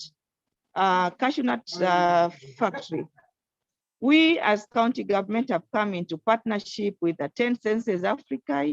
You have seen us launch this project, and now soon you will hear us going into opening this factory, which already has the foundation stone has been laid at Kakanjuni, and construction is ongoing to do a processing factory for the cashew nut. So opportunities will be there for the youth, because we know ultimately the opportunities is in value addition and arresting post-harvest perishability of most of our produce that mostly are perishable in nature. Thank you very much. Thank you so much, Waziri. And yeah, Mommy's got goodies. You've raised a number of issues that I think, and I hope everyone was noting them, issues around the policy, and I hope we will have a conversation even after this show, probably to follow up on the few commitments that you set forth. So I'm to loop in Faith. Faith is an expert in innovation. We have a number of higher learning institutions within the region. Our Pwani University is a key player in it. We have Carlo. I know there's Carlo in Mtwapa. I know there's Carlo in Mariakani, and amongst many others. So my question to you is, what is the space of research and innovation with regards to these few institutions towards food security, and contextualize it to Kilifi County at large? Faith? You mean me? Yes. Oh.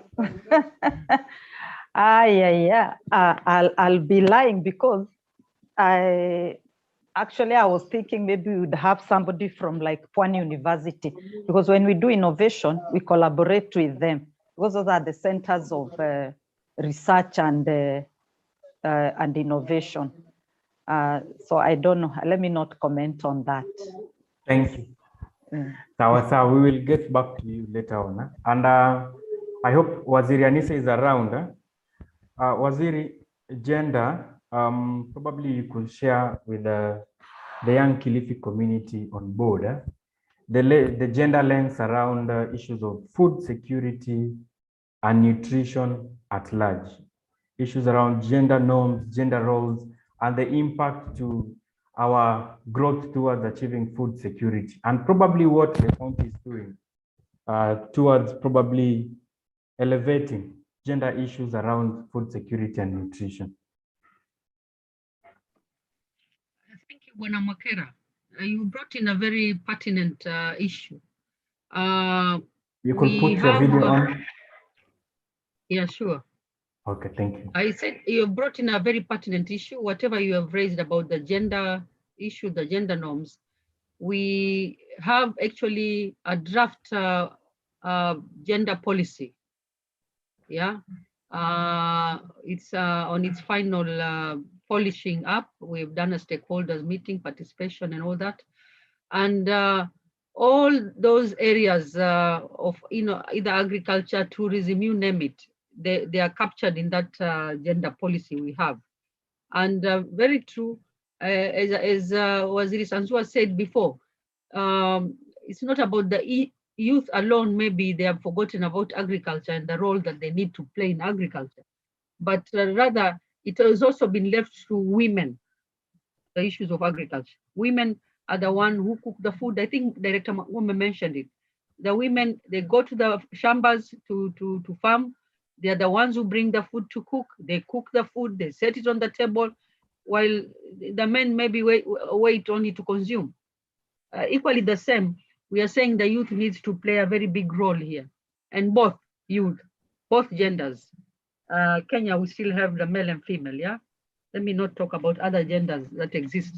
So when we talk here, we mean also the youth, both the male and the female, both men and women must come out very clearly. And I think our gender policy comes out very clearly about that role they need to play.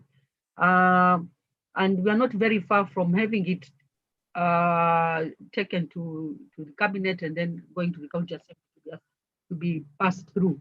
So I just want to emphasize to the youth, as we talk to the youth, we are actually, it's an umbrella of all the youth. But I really want to emphasize that when we talk of issues of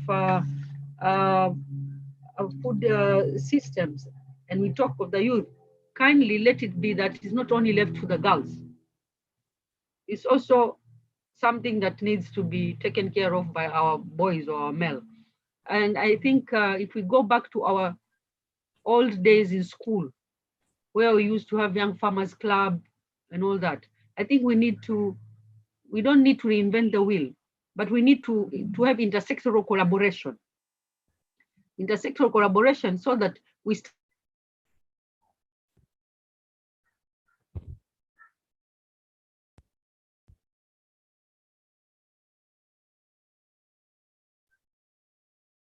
and they continue with their career. I think if we start early from schools, primary or secondary, where we have young farmers association or young farmers club, just like the health clubs in school, then we can have interest being embedded at an early age group in our youth, in our children. So as they grow up to become youth, then it is so easy. We don't need to sensitize them. We don't need to spend so much time to dialogue with the youth. We don't need to spend a lot of energy or a lot of resources to have youth engagement, but we have started from the time when we were in school. So I would like, I don't know whether we invited any people from education. That one should be taken up by the education sector to be introduced from schools so that as they grow to secondary school, to even now university, the children have developed interest in the area of agriculture. And that will answer the issue of gender. So I'll leave it there because our policy, once it has been passed through, it takes care of all the gender norms and the gender issues about the agricultural sector. Thank you. Thank you, Waziri. I'd like to bring in your director and understand Mr. Mwangome is an international civil servant, having worked and studied abroad. So Mr. Mwangome, what is the space of innovation with regards to GMOs, that is genetically modified foods and all those stuff? Then issues around climate crisis, borrowing good best practices from other countries.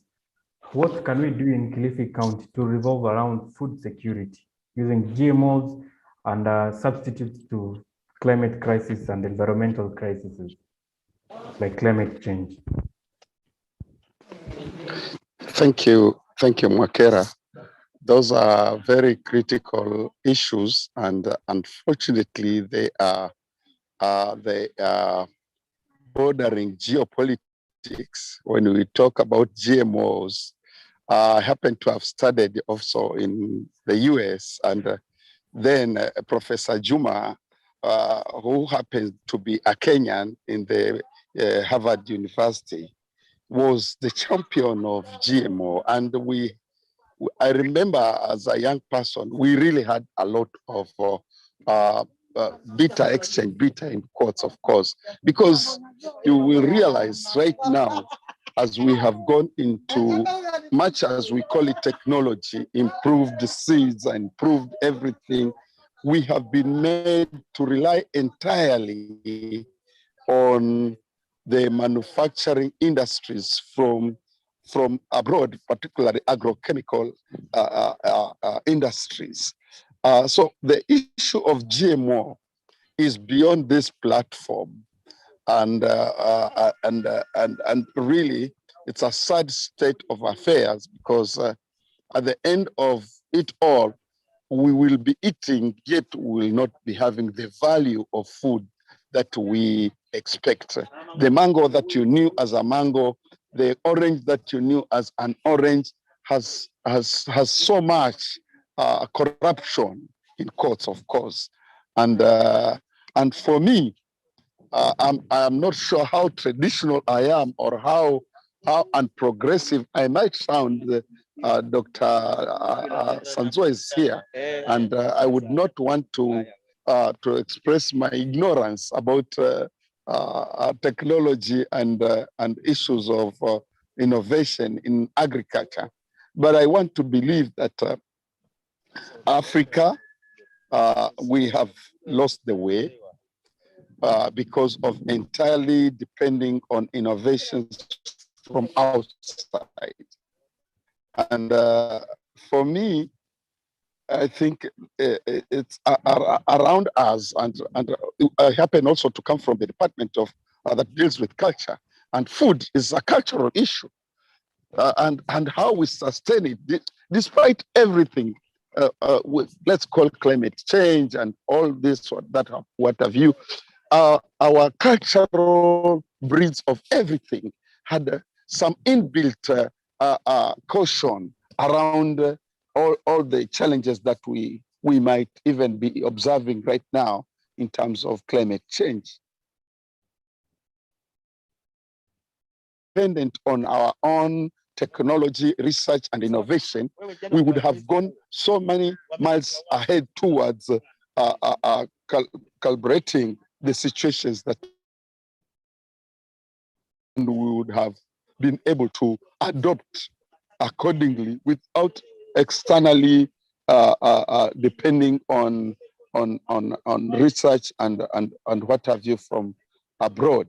So that is about GMOs. For me, I think I reserve my comments. But again, tapping it up from where Waziri left, I think we have a reason to engage young people in the most innovative way to join agriculture right from the production and all through the value chains. Why? Because like if we left our parents and our grandparents to take the lead in producing food in the small acreage of land that we have today, the small holdings, I think we will be missing a point.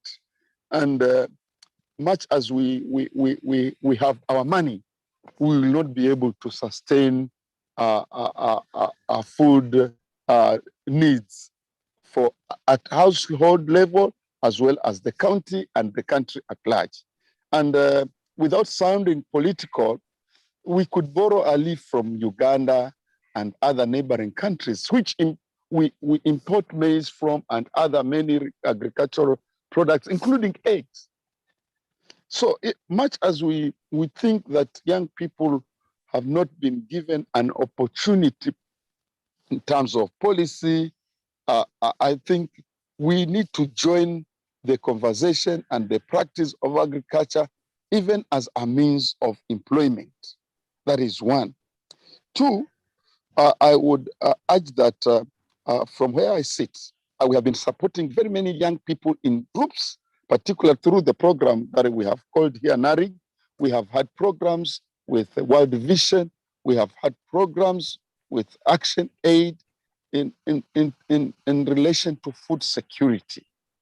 And I think we just need to boost our morale and ego towards participating in food production at that primary level, not at the secondary level where we are riding motorbikes, taking food to the market.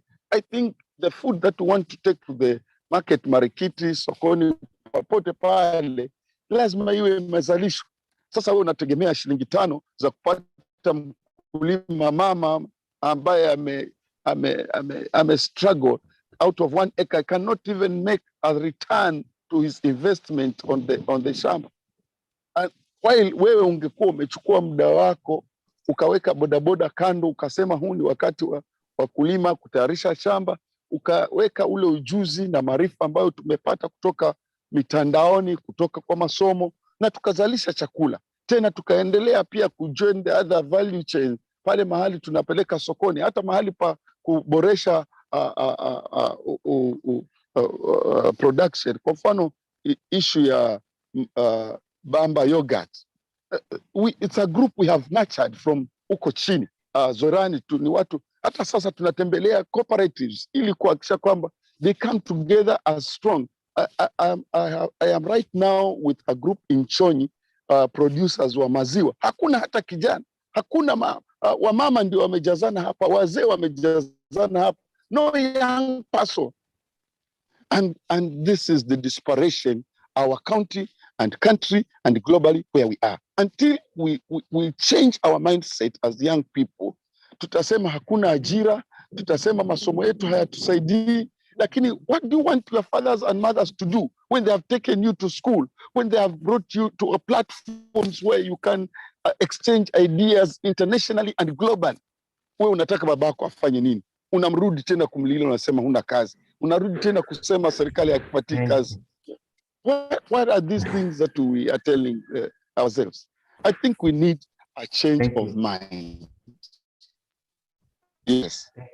Thank you. And we pick it up from where you ended. I think we need a change of mind. And looks like Waziri Luciana is a darling to many today. I hope you are in comfort to answer a few questions that have been raised through the chat box. One, somebody, Justus Mansha, is asking, what is the state of irrigation farming in the county? Waziri Luciana. Yeah, you're talking about irrigation, eh? Yes, the state of irrigation farming in Kilifi County. Yes. Irrigation technology is one of the intensive production technologies that we advocate in response to mitigating the effects of climate change. We are lucky as a county. We have water flowing from River Sabaki. We have various small rivers flowing across our county. And the terrain or the topography of the land also is conducive for water harvesting. So we have confronted irrigation development in the county on a two-pronged approach, where we have irrigation development in schemes that are supplied by River Sabaki and the other rivers. We have irrigation development through digging out of water pans. And the water pans are being used for also our animals to drink from and irrigation. Now, regarding irrigation development, we have really invested in this county, but we will still ask us to go back to the beginnings, to the basics, change of mindset. Watu wa Kilifi hatutaki kuchoka. Lazima tuambiane ukweli leo. Watu wa Kilifi hawapendi kuchoka. Irrigation is all about, putting so much of your effort. We are calling it intense technology because labor is intensive. You have to be there to control the flow of water. You have to be there to open the gates and to close them when you're done with irrigation. Lakini sisi tunapenda tu halafu tuondoke, and we expect a harvest. So we need to get interested and be ready actually to invest our material and our energy into irrigation development. We have schemes that we have revived. We have a scheme in Jaribuni Ward, Mdachi, that is running. Unfortunately, when you go there, there isn't much irrigation going on. I would urge our youth and the owners of the land that is covered under the scheme to be open. If they're not using the land, allow people to lease the land and do production. We can get into partnership or talks with the owners of the farm so that our youth who are interested in irrigation can access this land and do irrigation. But as it is, Makera, when you go there, there is little or no irrigation going on, regardless of our investment in infrastructure development. Other schemes that we have done, we have the Gambra irrigation scheme, we have Digiria, this is the water pan, there is irrigation going on. We have various irrigation initiatives that we have done. We only need the people to employ water saving technology. In the wake of climate change, we cannot afford to continue flooding our farms, that is then flood irrigation, which is most common in our county. We need to embrace drip irrigation. We need to embrace sprinkler irrigation that is going to be more useful to us over a long period using the same amount of water. But in this, we want to support youth who want to do irrigation. We have put some money in our budget this financial year that is going to actually target groups that want to do irrigation. We buy for them water pumps and pipes so that they can do production at those levels. Thank you. Thank you so much, Waziri. Just a reminder, we're still live on YouTube through Chris' account, and we are receiving your comments and feedback through the chat box. So the two Waziris, and I like that you're all ladies, told the year in Kenya is about breaking the glass ceiling. We've spoken large about the green agriculture. What is the space for the blue economy? From a strategic point, even from the Jumuiya counties of Pwani, I know that's the new kid in town. Huh? What's the plan towards realizing the potential of the blue economy, especially in Kilifi County, in your both departments?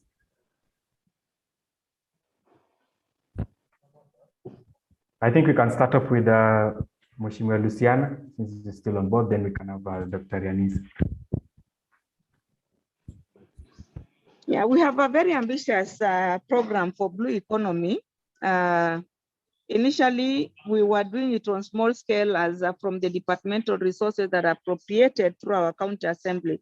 But now we got support from the World Bank. There's a project called the Kenya Marine Fisheries and Socioeconomic Development Project that was launched last year in August. And now we're in the first year of implementation. Currently, there's an activity going on called the PICD. After this, we will come down to the community to sensitize them about the aspects of this project. It's a project that I want youth to prepare about. It's a project that will empower youth in whatever they need. You know, it's an open check to us. As much as it is called fisheries and socioeconomic development, it's not limited to interventions in the fisheries subsector. The youth group that would want to venture into the sea, in deep sea fishing, they'll be trained. They'll be given equipment. They'll be given boats. They'll be given the knowledge. And also, as I talked about, we need markets created for the products that are generated by youth. We have set aside a certain percentage of the fisheries cash that will be absorbed in the market that has come from the youth. This is about blue economy. And there are also the issues of, innovativeness and the technology aspect. Most I know will go into primary production. Youth, it's your opportunity. We are starting, and all systems go. All dreams are valid. You can begin to be creative and think of how best can I, for example, move fish from a certain point to another using this and that. We are mostly dependent on the grid, electricity from the Kenya Power. But we have seen other groups embracing solar energy. Why wouldn't you go into doing the solar solutions to the people that in the primary production of the blue economy? Why wouldn't you also venture, for example, into service provision, just linking people to markets? You say today, the market desires tuna, for example. The market in Malindi wants tuna fish. and you give this information to the fishermen. We want to give them devices that will be geared towards just identifying that kind of fish that is desired in the market. We are calling it fish finders. These are technologies youth can go for, shine and be proud of. So when this time comes, I will liaise with my colleague in the Department of Youth, and so that we mobilize groups, youth groups that will just target with information and messages on the project, so you can benefit more. And you can know at what node of this value chain you are going to fit best for your own benefit, for greater profitability. Yes, thank you. Thank you so much. All dreams are valid. We take it over to your good sister. Okay, thank you. I don't have much to talk on blue economy, but I remember sometime early this year with Waziri Nahida, we were on a virtual meeting on the issue of blue economy, but touching on tourism. And Tayari, there are some youth champions have been identified and trained for sub-county in the area of leadership. So that that's something, again, it is a World Bank project. So that when time comes, already these youth have information and they've been engaged early enough. And when it comes to funding, they'll be able to apply. So I know there's something on the ground going on under the youth. And then number two, as I told you, we have agenda policies in the draft form. I remember while we were drafting it, we made sure that we covered the area of agriculture and blue economy, so that we do not miss on the youth. Thank you. Thank you. Thank you so much. I'm informed we are short of time, but Waziri Anisa has talked of champions on blue economy. Just in a brief, I don't know if Mr. Toya is with us, Papa Mana. He's been a big beneficiary of this sector, probably to share with us, with the young people, to probably motivate one or two of them. What are the goodies on that side that is blue, that feeds us? Yeah, I think the blue and the green should be married. When we talk of agriculture, we talk of the green. The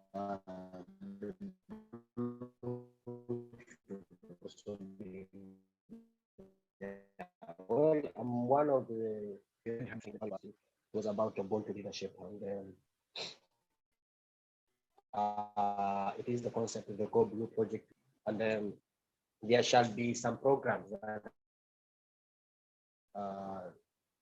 brought to our community, and also when the program is at its final stage, there are going to be grants, and these grants will be open to everybody to apply. But basically, they'll be basing much on cultural and heritage. So the grant that is coming, especially on the issue of blue economy right now, will be touching base on the trade, on the issues of tourism and heritage.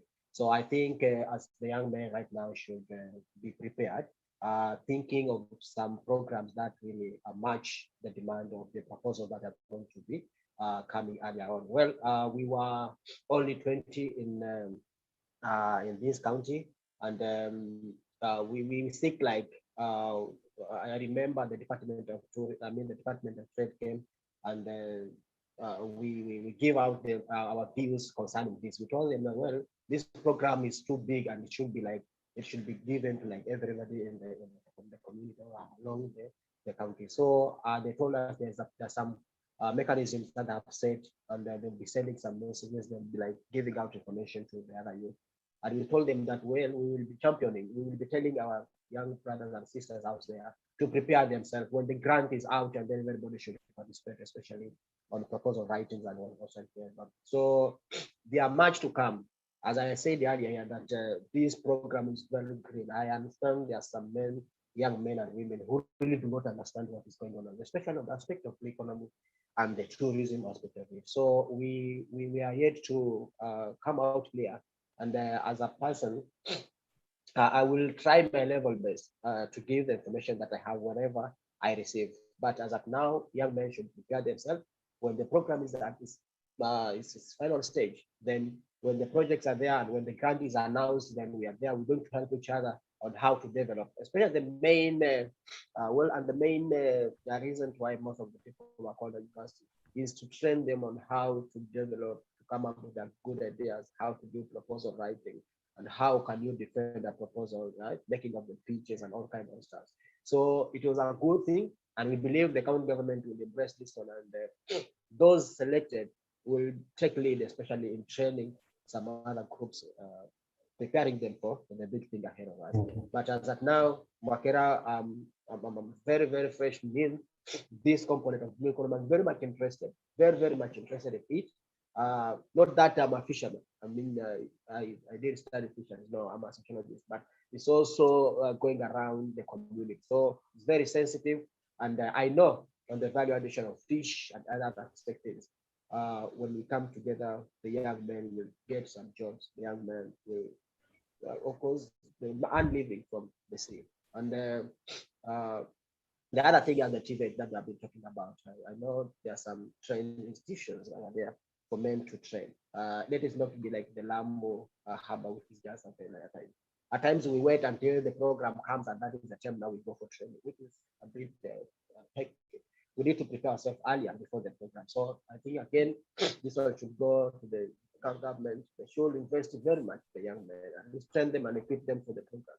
Sikai that day, like the program is here, nobody understands about it. So I just pray that we are going to work together and everything is going to be done.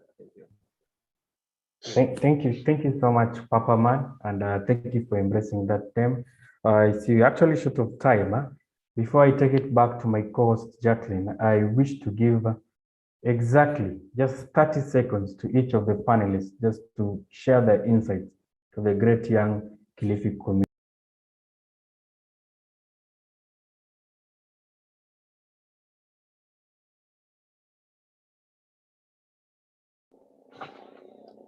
So to guide Mwakera, please. Who starts and who follows and like that. Mwakera. Sorry, I dropped off. I just wanted to accord you guys 30 seconds each to share insights. Then I'll hand it over to Jacqueline. Then we can give an opportunity to Crew, being our host, to say a word as we wind up, please. In whatever order. When you are ready, please start it off, Mr. Mogomo.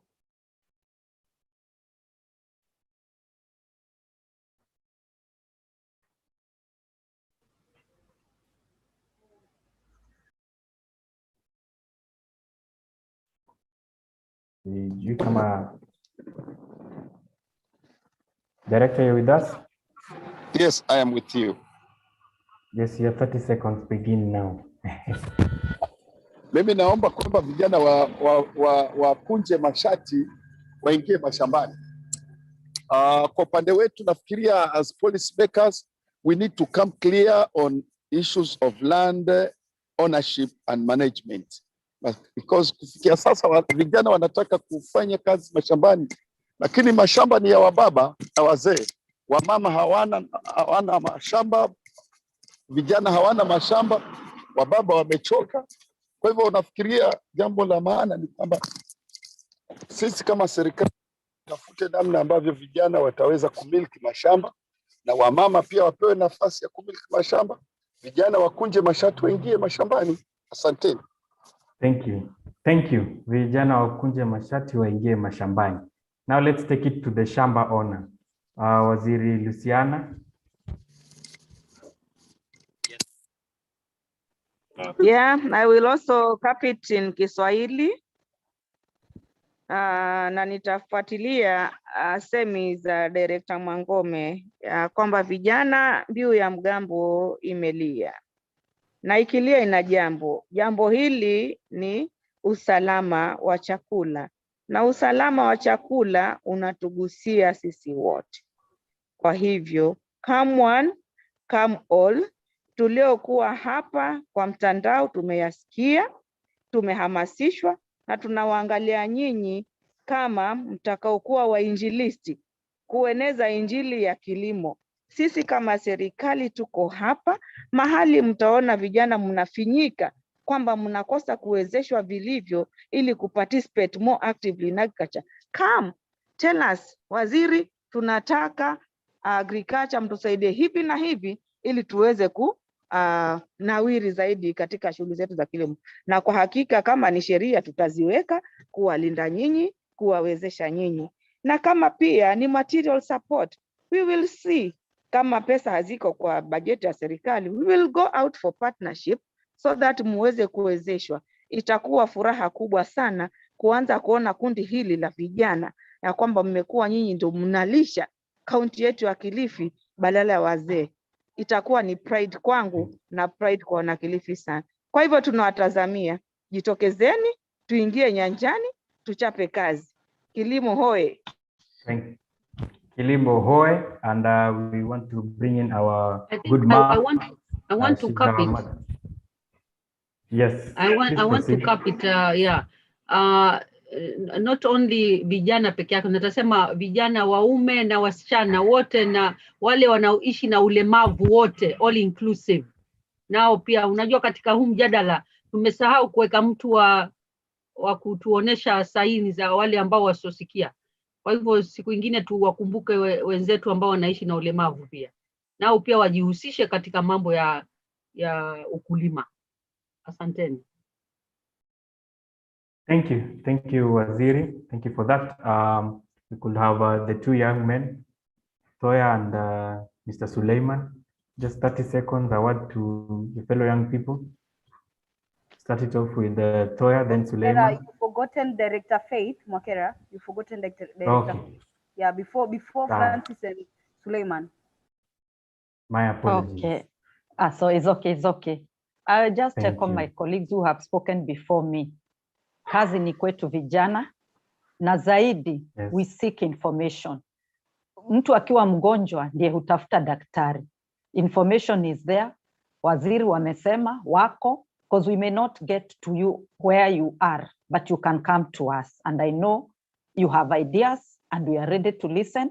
And on the positions we sit, we can escalate the issues that you raise so that when policymakers are making the laws and everything, your ideas. And something else, when there is public participation, kindly attend. It is not for wazees. Thank you very much, and thank you for this opportunity.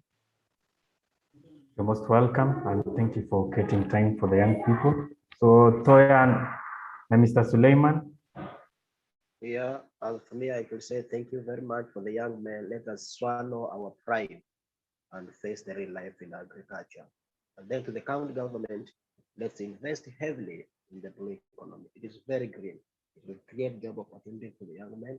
It will help us boost our immunity and run away from poverty. Thank you very much. Ubarikiwe. Mr. Suleiman.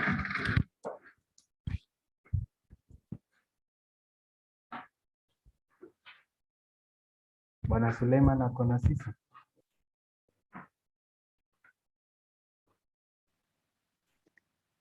Naam, niko. Okay. Just in 30 seconds, you could share your wisdom with the vijana wenzako.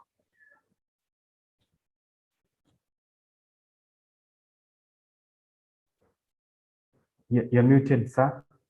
You're muted.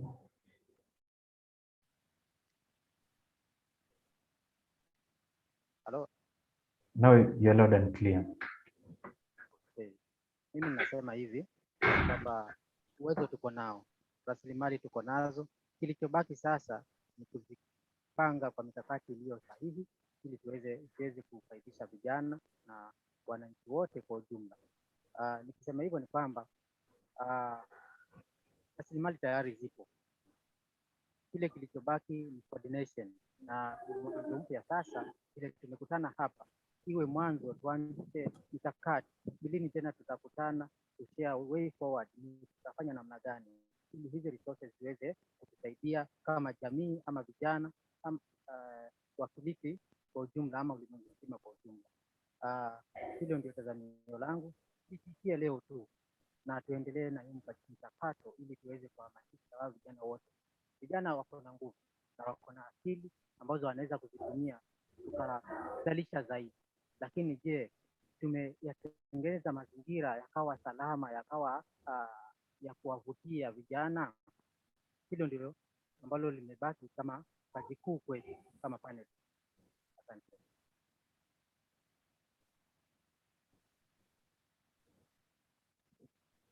Thank you. Thank you so much, Mr. Suleiman. So I'll take it back to my fellow host, Madam Jacqueline, your leadership when you're ready. Thank you so much, Mwakera, and thank you so much to all our panelists. This was a very interactive, educative session. I think we've all gotten something. We've been able to interact, network, and I believe this is just the start, as someone is saying in the chat. I think this is a discussion that we've begun, and this should continue. For me, I think we have a lot of commitment and call to action that we've just been given by our panelists. And I'm grateful to our CECs. As always, their doors are always open. And I think for today, we've been able to interact with a new CEC. I know most of the people here even didn't know our CEC, Honorable Luciana. And I believe, and I've seen the passion that she has. So I believe her door is open. And today, she has welcomed us to knock at her door and be able to engage with her, interact with her. And I think one of the call to action to the young people currently would be, I think there's a need, as much as we've been able to utilize space in the gender, the health, I think we also now need to start getting into agriculture. We need to go visit CEC Luciana and see how we can be able to come up with maybe even a small committee or a task force of young people who are engaging in agriculture, so that we can be able to learn more. We can be able also to document stories. I feel like Papa Man and Suleiman, these are guys that we should document in Kilifi. Jackie, So be losing you. Yes, Mwakera? Mwakera, can you hear me? Yes, you are now clear.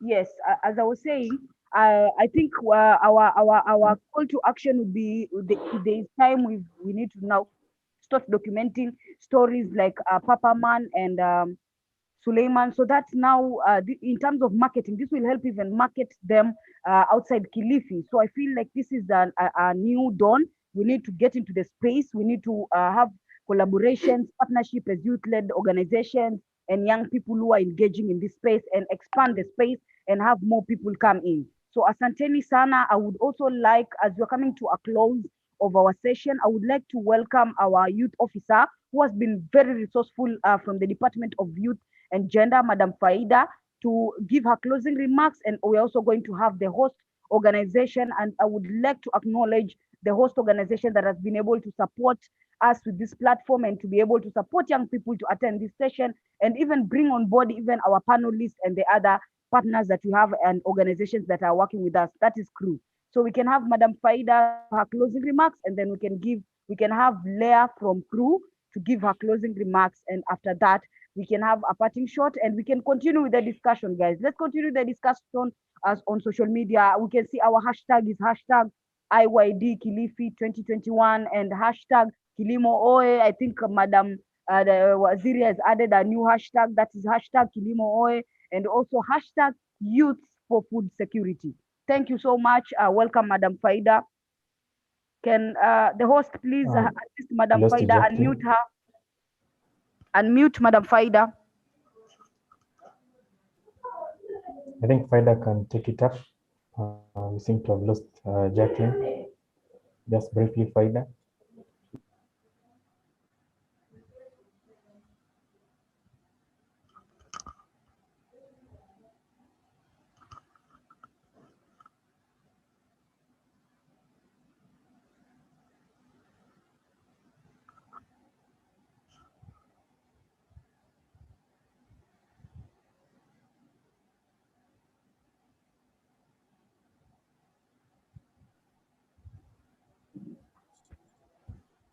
Please proceed.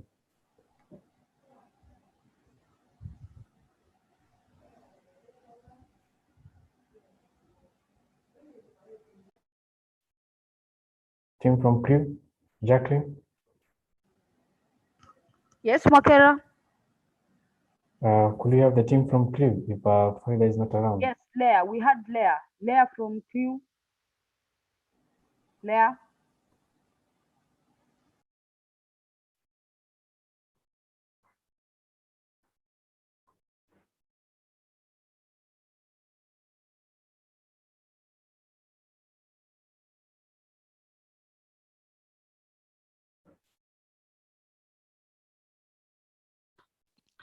Unmute the guys, please.